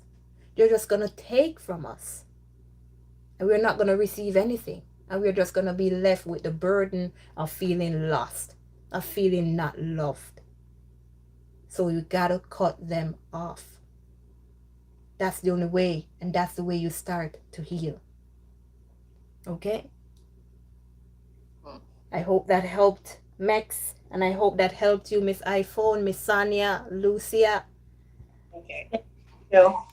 I hope that Thank helped you you. guys. Thank you. You are so welcome. And We're so thank you, blessed to Cindy. have you, Twin D. You're so enlightened by God to bring us the light of information and presence and light in our lives. Thank you. Thank you so much. Trust me, I am gonna continue to do the best that I can for you guys, because like you said, that's why God sent me here, to help you guys. I'm trying every which way that I can. See, I started something new with this Zoom. Let's talk. Let Miss iPhone, you come here. You shared your emotions, and because we understand what it's like, because we've been there, so we can relate. We understand what you're going through, and we can also help and guide you too, because we have been there. It wasn't easy. I wasn't this calm. I wasn't this calm all the time. No. Miss iPhone, I was worse than you. I was worse because I had nobody to talk to. Oh, well.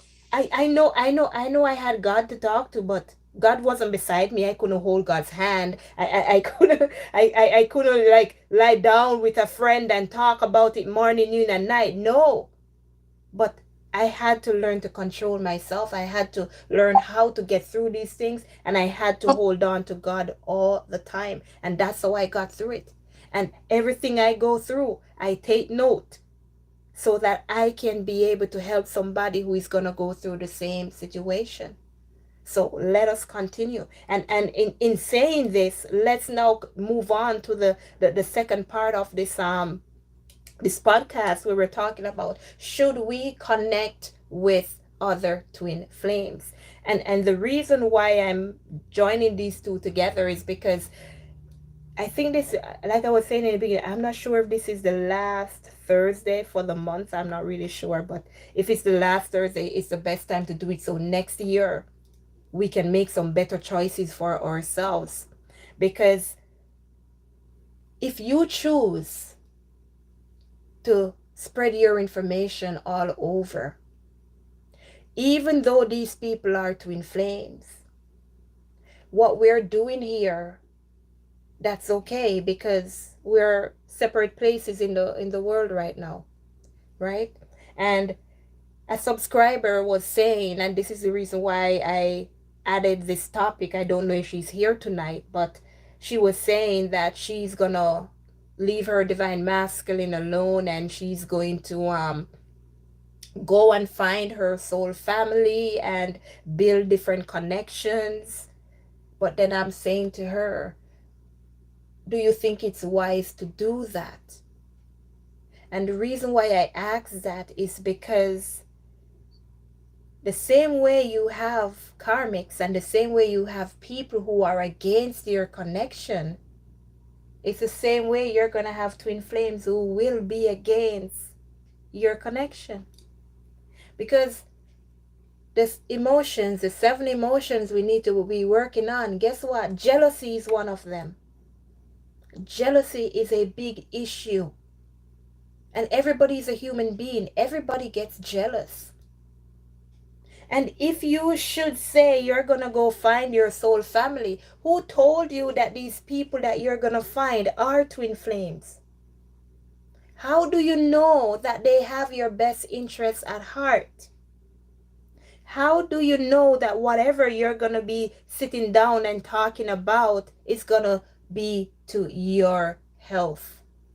And it's not something that's going to poison your mind in regards to your divine masculine. Because you have some people who are not twin flames at all, but I'm a twin flame and you can't tell them otherwise.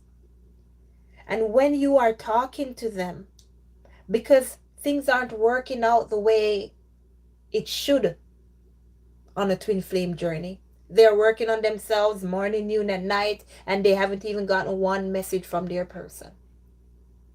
And then here you come now, a true twin flame. You're working on you. Hey, my friend, how are you doing? Let's sit down and chat. You know what? My masculine texted me last night after 2 months of no communication. You know what's gonna set in now? Jealousy. Because it's like, how are you getting contact and you have been doing this and I've been on this journey for like 10 years and nothing is happening for me. And that negative energy that they have is going to start to overflow onto your energy. And what that's going to do is set your energy back. And at times you're going to feel like, I can't move, I can't do anything, I feel so sad, I feel drained. But it's because of the company you're keeping. It's because of those people around you. So you have to be careful of the people that you sit and talk with.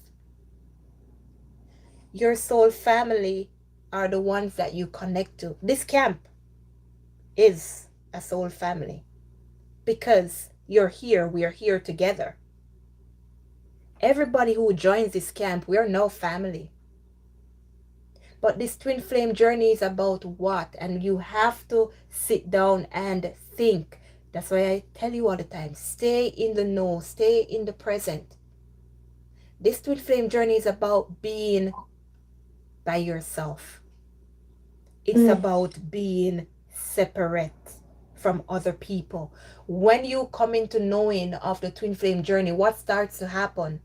Everybody around you starts to fall off. Your friends are gone because they're not meant to be in your life, because they were taking you down more than helping you up. You and your masculine, you split because you have to be separate in order to heal. The apartment you live in, you no longer feel like you need to be there because I feel like I should be living somewhere else. Your environment needs to change. So if you think that finding a group of people to sit down and talk with is going to help you, it's not.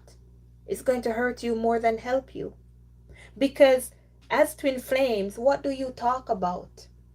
Say for instance, I was not here tonight and everyone here on this Zoom, you're talking. What would you be talking about? If anybody can answer. If I wasn't here tonight, what would you guys as twin flames together be talking about? Anybody? I would leave it as, what is the most poignant moment with your twin flame that's really bothering you, and then we open it that in that forum. I would do it that way. So in other words, you will be talking about the things that are bothering you, right? Yeah, and then talk about how would you shift that as a potential way of changing your perception. So all right, Sonia. So the first thing here, let's go back to what's bothering you. If I was not here, everybody would just be sitting down in a group talking about what's bothering them.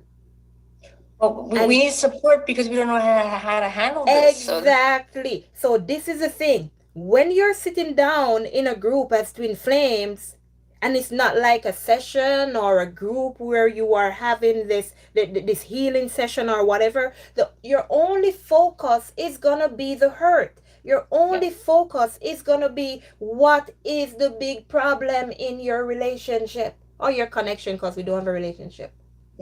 That's the only thing we will be focused on. What's hurting?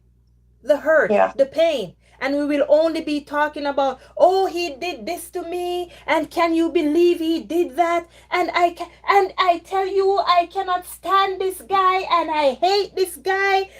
All these things, that's the only thing that would be on our mind. So if you think that having a group of friends that say you're twin flames is helping you, it's not. It's helping you down and it's pushing you back, yes, but it's not helping you forward. All because all you're focused on is the negatives. There's nobody there that's gonna say, let's stop talking about all the negative and let's talk about where we want to be in life. Nobody's gonna be saying that because it feels good to talk about the pain. It feels good to talk about what's affecting you. It feels good knowing that somebody else knows the pain you're going through. So we're going to be talking about the pain, which is not getting you anywhere. You know So, what's interesting, Twin Flame, is that before going to this journey, I was very free flow. You know, let's see what's going to happen. He was more about I have to know what's going to happen. He's very logical minded. My DM, he has to know what's happening, and so I said, let's go with the flow. And now, because of his insecurity, I'm a bit like, okay, what's going on? But I mean, it is reflected back to me what he's going through. Like I was very free flow at the beginning. I just a free spirit that way, right? Let's see where this is going to take us. And then for him, he has to kind of know. I think because his life is very structured, because he had to marry his karmic based on family business, right? And so he didn't want to go into that, and they kind of destroyed his spirit that way. And so that is really what it is. I mean, how to function within your DM's environment and how they're. I mean, I'm not there physically, but I'm understanding that that's what it is. He was an arranged marriage, and he had to marry this karmic person for monetary reasons, right? And so he wasn't happy, but they changed him. right. So, but the main thing here is, Sonia, don't focus too much about what he's going through and what he's experiencing. Don't focus on that too much. And it's the same thing, because when we are discussing our twin flames, all we talk about is what they're experiencing, what they're going through, who they're with, the pain that they're going through, them not choosing us. But where is that speech, encouragement about the changes you need to make? Where is it? So if you have a group of people and all you're sitting down and talking about is the negative that happens, you're not going to be doing anything good. You're not going to be moving forward at all. So it's not wise to say, I'm going to find a group of people to sit down and talk about my situation with because I want to hear what they have to say. It's not. Okay, Miss Mex and then Miss iPhone. Yes, I take a lot of classes to Indeed, and I took a class. I'm actually in a class now where we have a group of there are a lot of feminines in the class, and one thing that I noticed, I didn't say much about this. I went to one meeting outside of the class with them, and there was just a lot of DM bashing. I mean, there was a lot of bashing the DMs. Oh, you're the light one. He's Right. not awakened yet, and that sort of thing. And you're so right about that, because I was just amazed at how much DM bashing was really going on. And, I thought to myself, how will we ever have any type of union if we're always bashing and looking at, the negative things with our DMs, and then hearing that reinforced in the circles with the experience and the, because you hear lots of trials of what, people are going through. And, there's not a lot of focus, like you've talked about, on, the positive aspects. Or, I have heard feminists say, oh, well, I have learned so much and I've grown so much as a person because a lot of things that our divine masculine, bring up, then it does point you to things that you need to study. And I probably would not, I'd always take classes, but I do a lot more things, because I'm trying to understand how to help myself and to help the situation. It's really the focus and not to get into bashing other feminines or bashing myself or bashing my DM or DMs in general. And the other thing is that, there is just, I had a situation where I met uh, some divine feminines, and uh, after a certain point of time, I was asked, well, how long are you going to wait on your divine masculine? Are you going to, start dating other people? And I thought, well, I don't consider myself waiting at this time. I've always been a very studious person. So I just said, I kind of living my life right now. I'm not exactly in a waiting energy, but I just, thought that was very interesting because even when you're talking to people, you have to use discernment, because, here I am really looking at the spiritual aspects of this connection. And I heard you say on a thumbnail for a video, this is a connection and not a relationship. And that was very important to me because I'm really trying to find things to help me with the connection and to ask me, am I going to move on to another person, another relationship? I'm like, well, I'm really trying to work with my own connection. So just food for thought. Okay. All right, Miss iPhone. Okay, well, I forgot my thought actually, what I wanted to ask. So in a situation where Miss Max was saying that we shouldn't be waiting for our masculines to come back, so what do? We just move on with our life and find someone else, even though I have a connection with my DMs still. I'm kind of confused there. Like, I think I need space for myself to love myself more in order to me to move on. I'm like a faithful person. When I want someone, I want that person. I don't feel like moving. And I just don't know how to deal. And on Saturday, I'm going to have to see him. I just don't know how to react. Or I just don't know. I'm so confused. All right, let's go back to your first question. How do you move on? Do you go be with somebody else? And that's a big no. This is how that works. When you release your divine masculine and you're moving on, it does not mean that you're saying, forget you, I'm done with you, we're over, I'm gone. That's not what it means. It means, okay, take your time, do what you want to do. I'm going to do what I want to do. When you're ready, I'm here. It means you save a space in your heart for the person while you are fixing your life.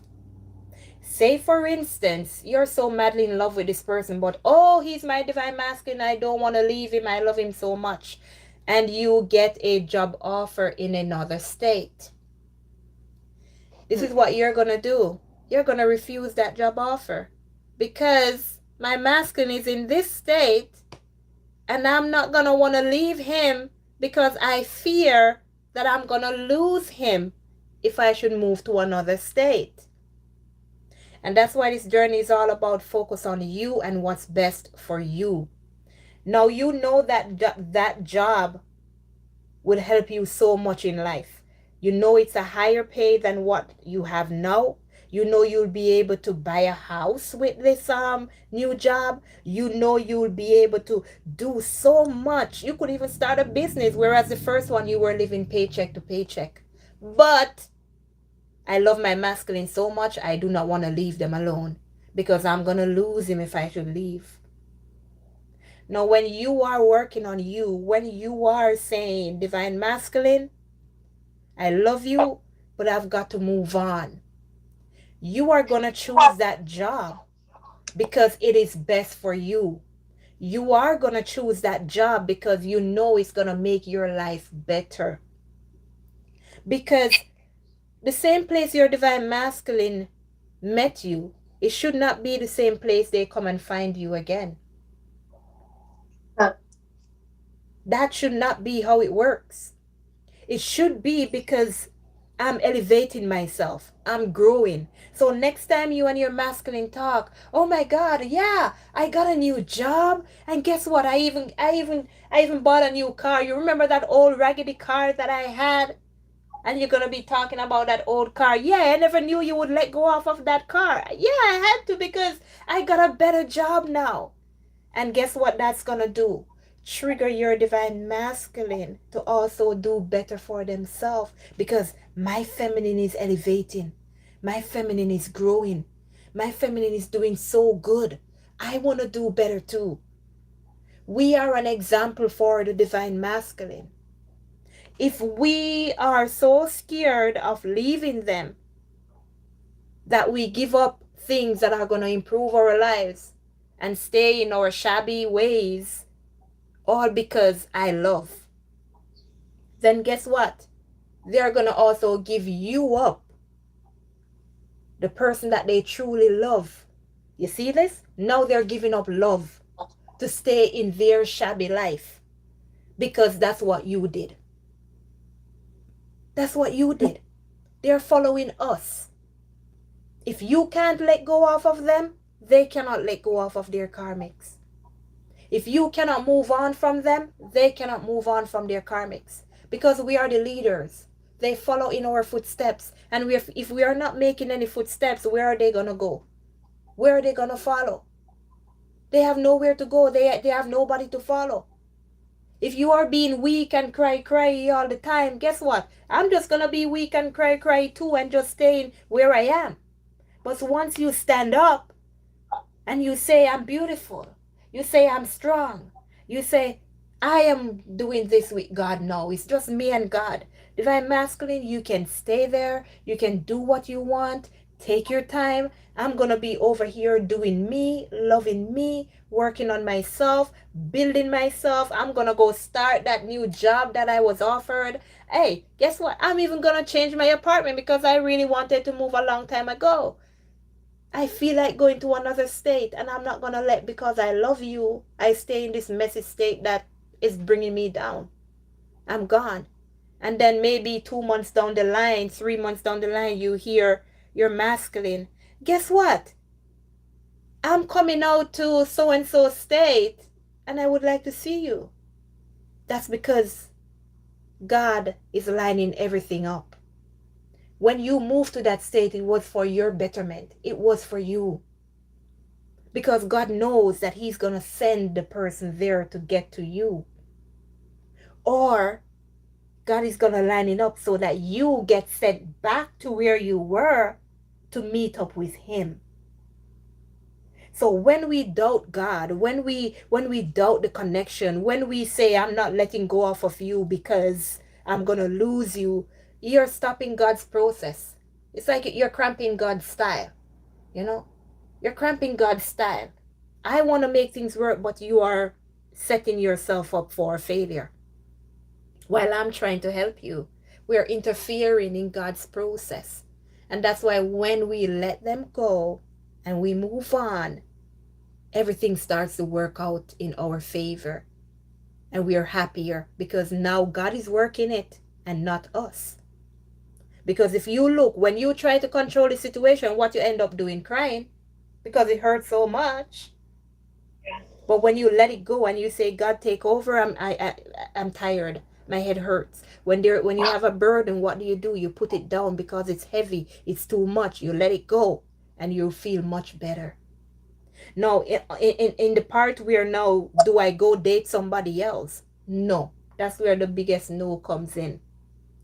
No, huh? No. This journey is about, like I said before, being by yourself, learning to love you.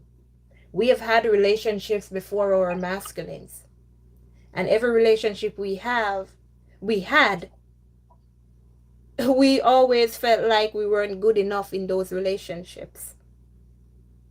And that's the reason why we now have these wounds to heal. Because what we do when we are hurt by one person, we don't take the time to heal.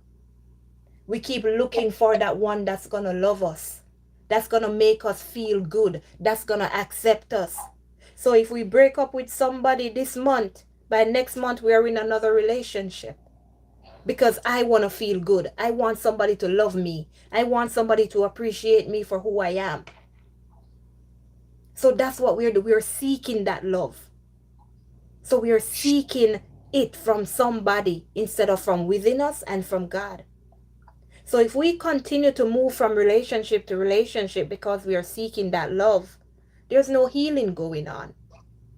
No healing. So when you release your masculine and you're by yourself and you say, okay, I need to take a break. I need to see what my issue is, why every relationship I have ends like within 3 months, within a year, within 2 years. What is my problem? What is it that I'm doing wrong? What is it that I'm allowing others to do to me that's affecting me and the way I handle relationships? What's going on? I need to figure this out. And that's why you have to take a step back, let them go, and continue to work on you. When you release your divine masculine, it's not so that you can go date somebody else. Because number one, even when you go date somebody else, it's going to take your mind off of your masculine for sure. Because your mind is going to be focused on somebody else. But while you're doing that, you're not thinking about the other person that you're with. Because once you're working on yourself and you're happy and you're not focused on the divine masculine, boom, boom, they're going to come back in. And when they come in, your heart is not going to resist them. Your heart cannot resist them. Your soul cannot resist the masculine. So what are you going to do? Now you're going to look at the person that you go be with and say, I'm sorry, I can't be with you anymore because my masculine came back, so now I have to go. Is that what you're going to do? So that means you're going to end up breaking that person's heart. So you're going to damage somebody the way your masculine damaged you. Yeah. So you'll be hurting someone as much as your masculine hurt you. So in that way, you're no better than your masculine. You are hurting somebody as much as your masculine hurt you. Because the time you spent with that person is going to also become closer to you. And they're going to be falling in love with you. And when your masculine comes, you can't resist. You're going to have to go. Because that's the way it's written. That's the way it should go. And why are you going to leave that person crying and hurt and feeling betrayed and stabbed in the back? Oh, they cheated on me. They just left me like that for no reason. I don't know what And the poor thing, you didn't do anything wrong. So now you're gonna hurt somebody. You're gonna be a karmic to somebody else. So when you walk away from your divine masculines, you shouldn't go date somebody else. Because it's just going to take you back to ground zero. Because number one, you're not gonna be healing. Because you're gonna be happy with somebody else. So your mind is not on what caused you to be in relationships that make you feel like nobody. Your mind is not gonna be focused on that. So you're not gonna be healing that wound. You're not gonna be healing the things that make you chase. You're not gonna be healing the things that make you have abandonment issues. You're just gonna be, oh, I'm in love, I'm with somebody, hey honey, welcome home, and all this crap. And you forget that you have to heal. So being And with somebody after you say divine masculine, I'm just gonna let you go, is the wrong thing to do.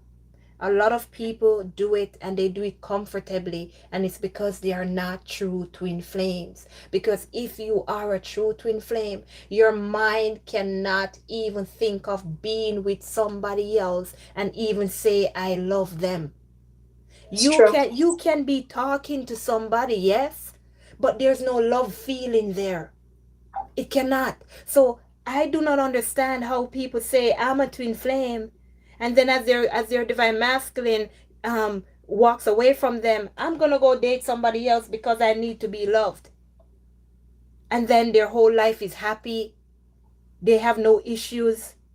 Oh, I'm so happy. Oh my God. I'm so glad I didn't choose my masculine. Like, how do you do that? I mean, for me, I can't even look at a man and say, oh my God, I'm in love with that man. The feeling is not there. It's not there. I cannot even think about me having sex with somebody else because it's not there. The feeling is not there. Even when I was with my karmic, and before I actually walked out, I've met my karmic before I walked away from my I met my masculine before I walked away from my karmic. And I could not have any sexual relations with that man. I couldn't, because I felt disgusted. I felt like I was cheating on my masculine. I felt like I was a nasty person. I just felt dirty all over. I could not think about any kind of relations like that. So I don't know how some people say I'm a twin flame and then they're so happy dating and having intercourse with other people. Wendy, you're right though. Mm. Since I started this process with my masculine, I just can't. I'm not even attracted to other men. I just Right. can't. I feel I just can't. I just can't imagine it. So you're telling me just stay in the process, love yourself, and if it's meant from God to be, it's going to be. It And is just going let the to be. process be. Even though he broke it off with me on Monday, Right. said done. Yes. And this is the thing. Listen to your masculines. Listen. They talk to you and they tell you everything you need to work on. He says, okay, we are done. This process is done. I'm done. Okay, buddy. It's done. I leave it be. You say it's done. It's done. I'm not going to chase you. You say, let me be. I'm going to let you be. I'm going to give you what you want. And that's a form of you showing respect for this person's choice. Because if you want them to respect you, you have to respect their choices as well. I don't like it, but I have to respect your choice. That's what you want. I'll allow you to do that because I respect you and I love you. If you only want this person because you feel happy with their presence, or you just like that they like you, then when they say I'm gonna go about my business, you're gonna be tearing them down because you're gonna miss their presence. You're gonna miss the way they make you feel when they're around you. So you're gonna do all you can to try and stop them from leaving. And that's what happened in the very first part of the journey. But when you realize that you have to respect people for who they are and what they want, and for them also to do what they think is best for them, then you're gonna say, okay, do what you want. I did that. Yeah. He told me he loves me, and I told him I love him. When he ended up that day with me, and I was like, I love you and I love you, and it's just that's it. That's all it was to it. There was nothing more. I said, okay, have a good day, and that was it. Mm-hmm. And you continue that way. Each other in a nice way. Right. And when you're working on yourself now, so all these separations are a blessing in your life. You don't understand how much of a blessing this is. I don't know who said it, if it was Lucia or Max that said that 10 years down the line you're gonna tell us how you're now feeling better and how everything is working out, that's because you're gonna give this person space. You're gonna let them work on themselves. You're gonna allow them to do what they need to do while you do what you need to do for yourself. And once you start to heal and you start to feel better within yourself, you're going to be like, oh my God, it's a good thing I let this person go. If I had continued to hang on to them, if I had continued to fight for them to stay with me, where would I be today? I would still be fighting them to be with me. And look at me today. A new job, a new house, a new car. Oh my God, I feel so good. I'm even going back to school. I'm doing better for my. Oh my God, I feel so good within me. It's a blessing. Yes, Max? I wanted to comment on something that you just said because some years ago, I met a couple. They were married, and I believe they were probably twin flames long before I ever heard the term. Mm-hmm. And the husband told me that he went through a period when he was dating the wife that he said he was completely out of his mind. Mm-hmm. He said that he started talking to other women and entertaining other women. And he said that she just told him, hey, this is not working out. Mm-hmm. I'm going to live my life and, we can be friendly and cordial toward one another. And he said that, he tested her and he found that she really meant what she said. Mm-hmm. And he said that if she had not put that boundary there, Mm-hmm.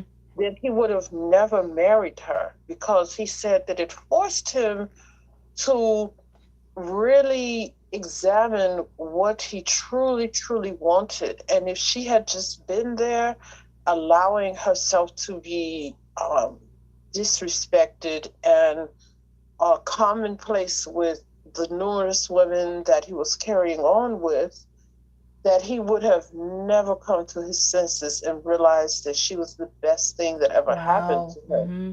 And, I just remembered that. And then I remembered that I had a male friend, don't know where he is now, but he told me, give a man time, because a man needs time to just think about a woman and to feel their own feelings with how they feel with a woman.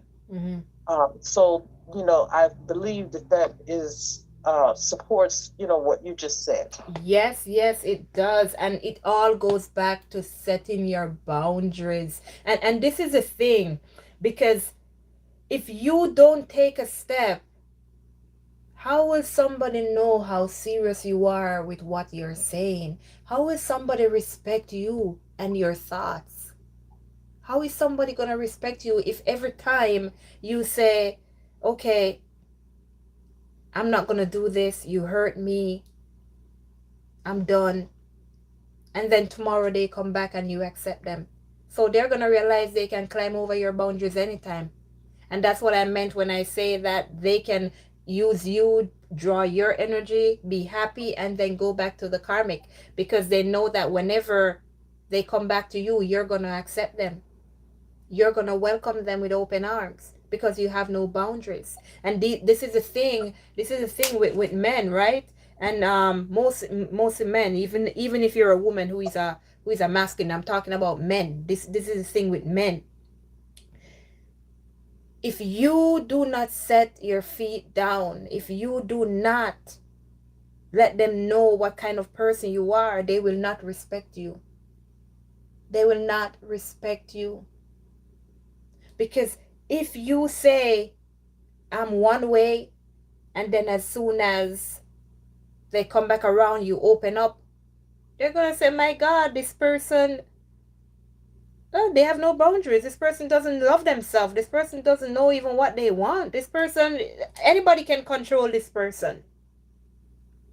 They don't want that. They want somebody who knows what they want. They want somebody who is strong. They want somebody who is going to say what they mean what they say. That's what they want. And that's why we have some divine masculines who are controlled, because they feel that when the karmic says, hey, you come here, like, that's control, that's power, that's what I want. So they're going to have to see that that's not the type of control that they want. So everything takes time. The type of control they want is someone who should say what they mean what they say, but at the same time, not disrespecting me in the process. So again, if you keep giving to them, they're not going to respect you. That's why you got to respect yourself and pull back. He says it's done. It's done, buddy. It's done. It's over. Let's go. Excuse me. Let's go our separate ways. Right? And can I also interject, because I will, she directed that part of the question as something that I said, because when I said that, when I talked about waiting, we have a whole life that we've lived outside of, our counterpart. And it's so important to stay connected with yourself and not lose yourself in any relationship or any connection. And, part of the way that I choose to do that is that, like, I like to take classes, and that was something that I was doing before I met my divine masculine. And I still continue to do that to this day. I have things that are important to me, just everyday things. Like, it is important to me to manage my finances. And, on this journey, I've seen things get to a point where, when people can give to the point that it becomes financially hurtful for them to do so. You can compromise yourself in so many different ways until, you just lose yourself, and you lose who you are. The things in your life that are important to you, you can compromise those things, being in the energy of, okay, I must have this union before I can move on with the rest of my life. Your life, right. But then you get together with this person and you don't have anything that you're doing or that you guys can do together, because you stopped everything, whether it is working out at the gym, planting your flowers, doing things for your career or your business, as Twindy said, because of fear to lose what is really meant for you, or, the person who fits together with you like a jigsaw puzzle. There's a magnetic attraction there. There's so many energetic things there that you have to, and this is part of how, we're tested in our faith, because we really should be more concerned about losing, our relationship with God. Right. It's very, I heard a saying that a woman should be so clothed in, God, her faith, no matter what faith you are, until a man should have to go through God to get to you and to find you. Wow. And, I want to talk about how attractive and how magnetic the energy and the power of God is for a woman, in terms of you being magnetic and electrifying and exciting journey for, any man, but in particular your divine masculine. And, I think that is a journey that can take you down through your fitness path, your entrepreneurial path, or just an unlimited number of paths that will positively not only impact your life, but the lives of almost everyone you come into contact with. So when, you know, in talking about waiting, it's not that you're, just abandoning, your masculine, but you don't want to abandon yourself. You were put here and you were created in two different bodies for a reason. And you want to fulfill that reason while you are here with a body. And you want to embrace that and embody that and not, insult God and treat that like it is something trivial.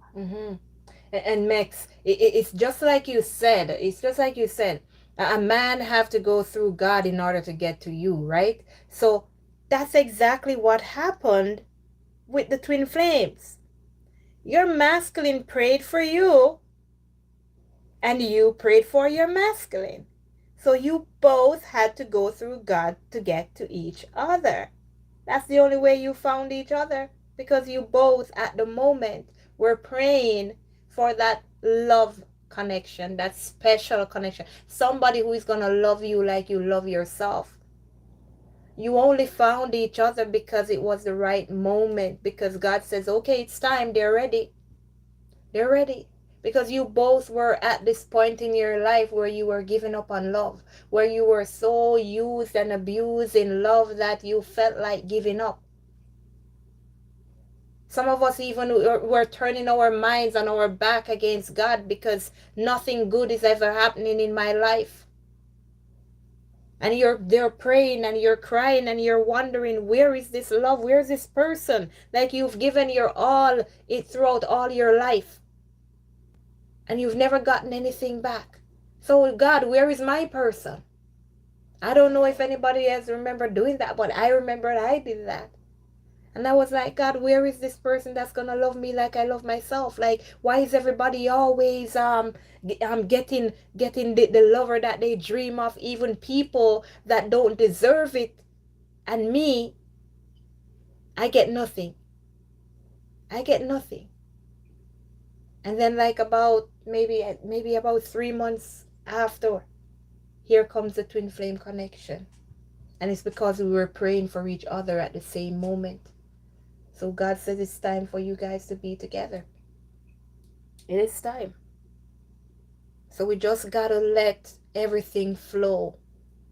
That's all we have to do. Trust God and let it flow. This whole journey is about separations. If you're not in separation, you cannot heal. You have to heal the wounds that you need to heal in order to come back into union. Permanent union. We all have wounds to heal. We all have to see ourselves for who we are. We all have to accept the fact that our masculines have a different life. They have their own mind. They have their own thought. And we have to respect their choices. That's a part of love. People say that compromise is the most important thing in a relationship. It's not. Respect is. Respect is the most important thing in a relationship. Because if you respect the person, you're not going to hurt them. If you respect the person, you're not going to cheat on them. If you respect the person, you're not going to talk down to them. If you respect the person, you're not going to make them feel less of a human being. Everything starts with respect. And you have to have that self-respect so you know how to respect somebody else. Your masculines will find out what true love is, but only after you've walked away from them.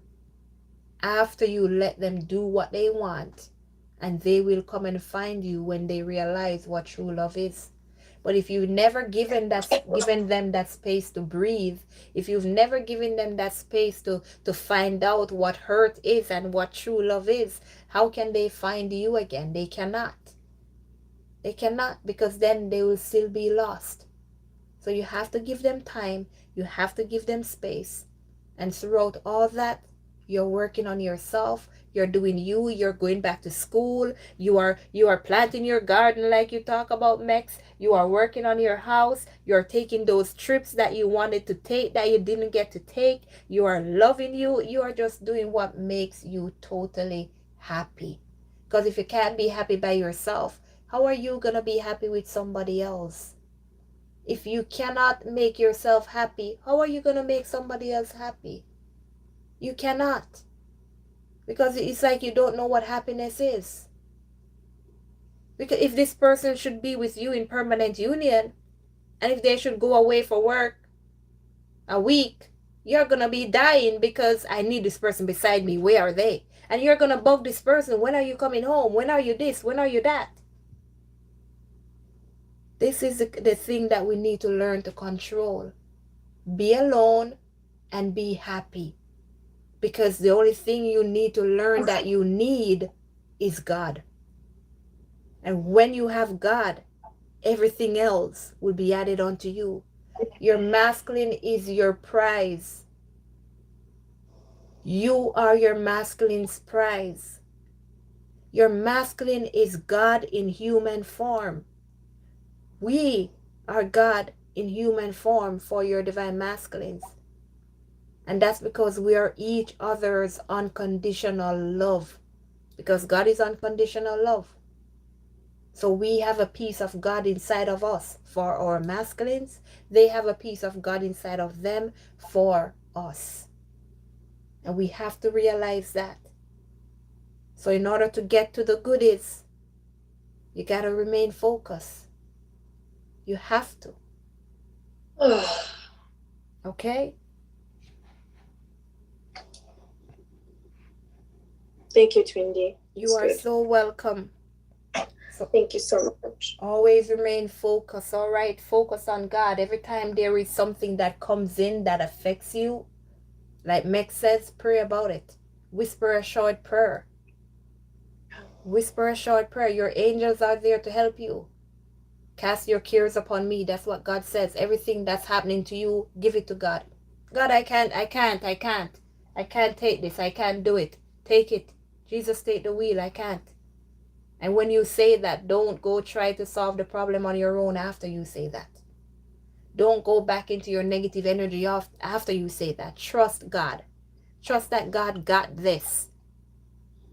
And you say, God, do what you want to do. I'm just going to, I'll just sit here and have a few drinks while you work it out. That's how you got to do. That's how you got to do it.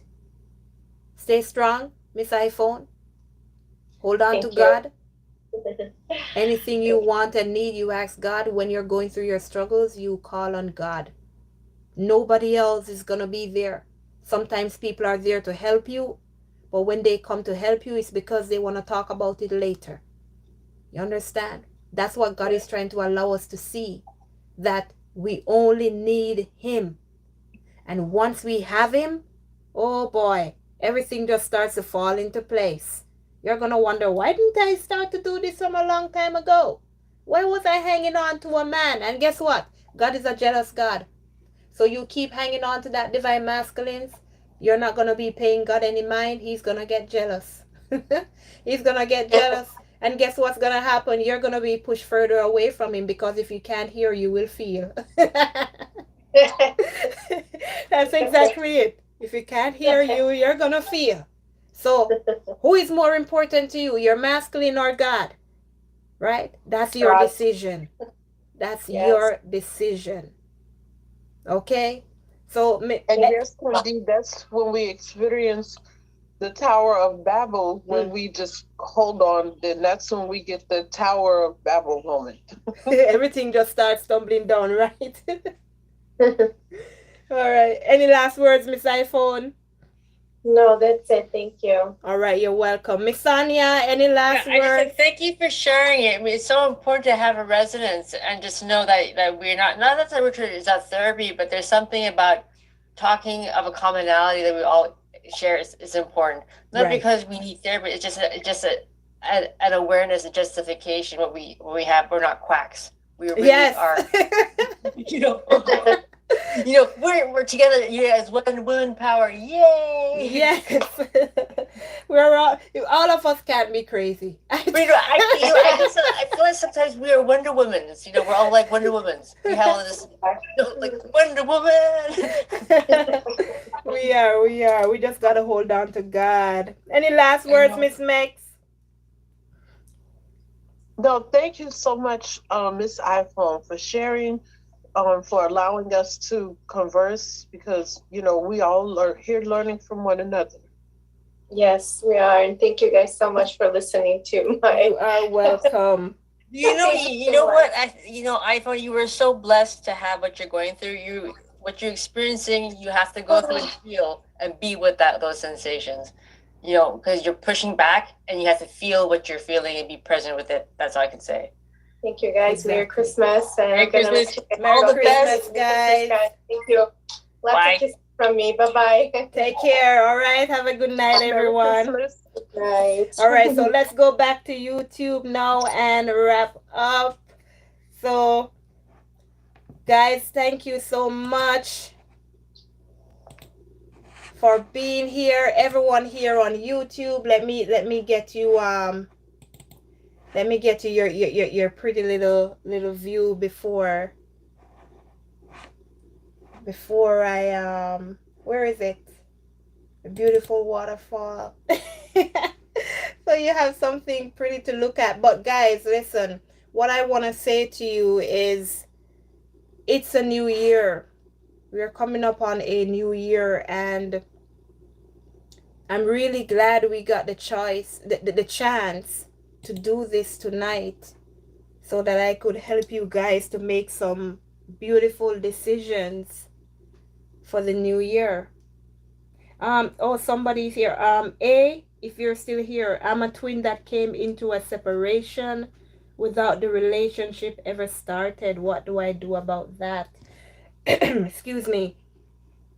Whatever happened in your twin flame connection, all you have to do is keep focusing on you. Do not fight to get the person back into your life. Do not fight to hang on to the person. Do not fight or have any arguments or conflicts with other people around you. All you have to do is remain focused on you. This whole journey is about separation and wounds. You will have separations, and that's because there are wounds within you that you need to heal. Right? There are wounds within you that you need to make sure that you heal before you can come back in permanent union with your person. So it doesn't matter if you've been with this person, whatever, if you've had any sexual relations with this person, it doesn't matter. Please go to my playlist and watch my 2 videos. The playlist that is called Learn About Twin Flames. Please find that playlist on my page. Click on my name or my logo. It will take you to my page and you will be able to see that playlist. Watch the first 2 videos, 15 True Signs You Have Met Your Twin Flame. And the other video, the number 1 sign, the number 1 test. Right? Make sure you do those tests. Make sure you watch those videos, and then you can start your healing process if you realize that you are a true twin flame. But not because you try to start a relationship with someone, not because you met this person and you fell in love and they run away from you, means that you're a twin flame. And if you are a twin flame, then you're going to have to work on your wounds on the inside so you can heal while being in separation from this person. If you are not a twin flame, right, then you know that you can walk away from this situation, still work on yourself, still heal. But then when you find another relationship, you'll be in a better place to love somebody, and you won't accept negative people in your life again. But do those exercises, right? Watch those videos, right? Watch those videos, and then you will receive the answer. You'll get the answer. and then you'll know what to do afterwards. Okay? Because that helps. It doesn't make any sense you try and you say, I'm working on myself, because you know that the outcome is your person reuniting with you, but you're not twin flames. So that person is meant for somebody else and you are meant for somebody else. So you have to get your answers first. So watch those 2 videos, and when you get your answer, then you can start to do what's necessary, which is to work on yourself. Or if you find out if you didn't get your answer and you realize you're not a twin flame, just keep working on you, so that the next time you meet upon somebody that you truly love, you know how to conduct yourself, you know what to accept from the person, you know what not to accept, and also work on setting your boundaries so that nobody can interfere with your life. Okay? So again, let me thank everyone for showing up tonight. So A, thank you for coming. Ever, thank you for being here. Miss Mex, as always, thank you so much. Miss Marva, thank you very much. And I see your message. All right. So next week, the next time we have this, make sure you attend so I can hear what Marva sounds like. All right. Who else is here? I said ever. And thank you so much, Tari, for being here. Thank you, Maya, Melissa. Thanks to everyone who showed up. Let me wish every single one of you a happy new year. Merry Christmas, guys. And I'll see you again. Well, I'll see you again before the New Year's, because I have more messages for you guys. But if I don't get to see you, have a Merry Christmas and a Happy New Year. And don't forget to join me on Christmas Day, where we will be having, so maybe well, yes, I will be doing the prayer, because it's a beautiful day to have the prayer. It is Sunday and it's gonna be Christmas. So make sure you join. All right, 8:30 p.m. Eastern Standard Time on Sunday. Don't forget, guys. Thank you, everyone, for being such wonderful people. I love you all. Let go and let God. And I will see you guys in tomorrow's Let Go and Let God, guys. Later. Have a wonderful night, everyone. Oh, I forget Miss Lucia and Sonia. Thank you so much. I forgot you guys and Miss iPhone. Love you all. Later, guys.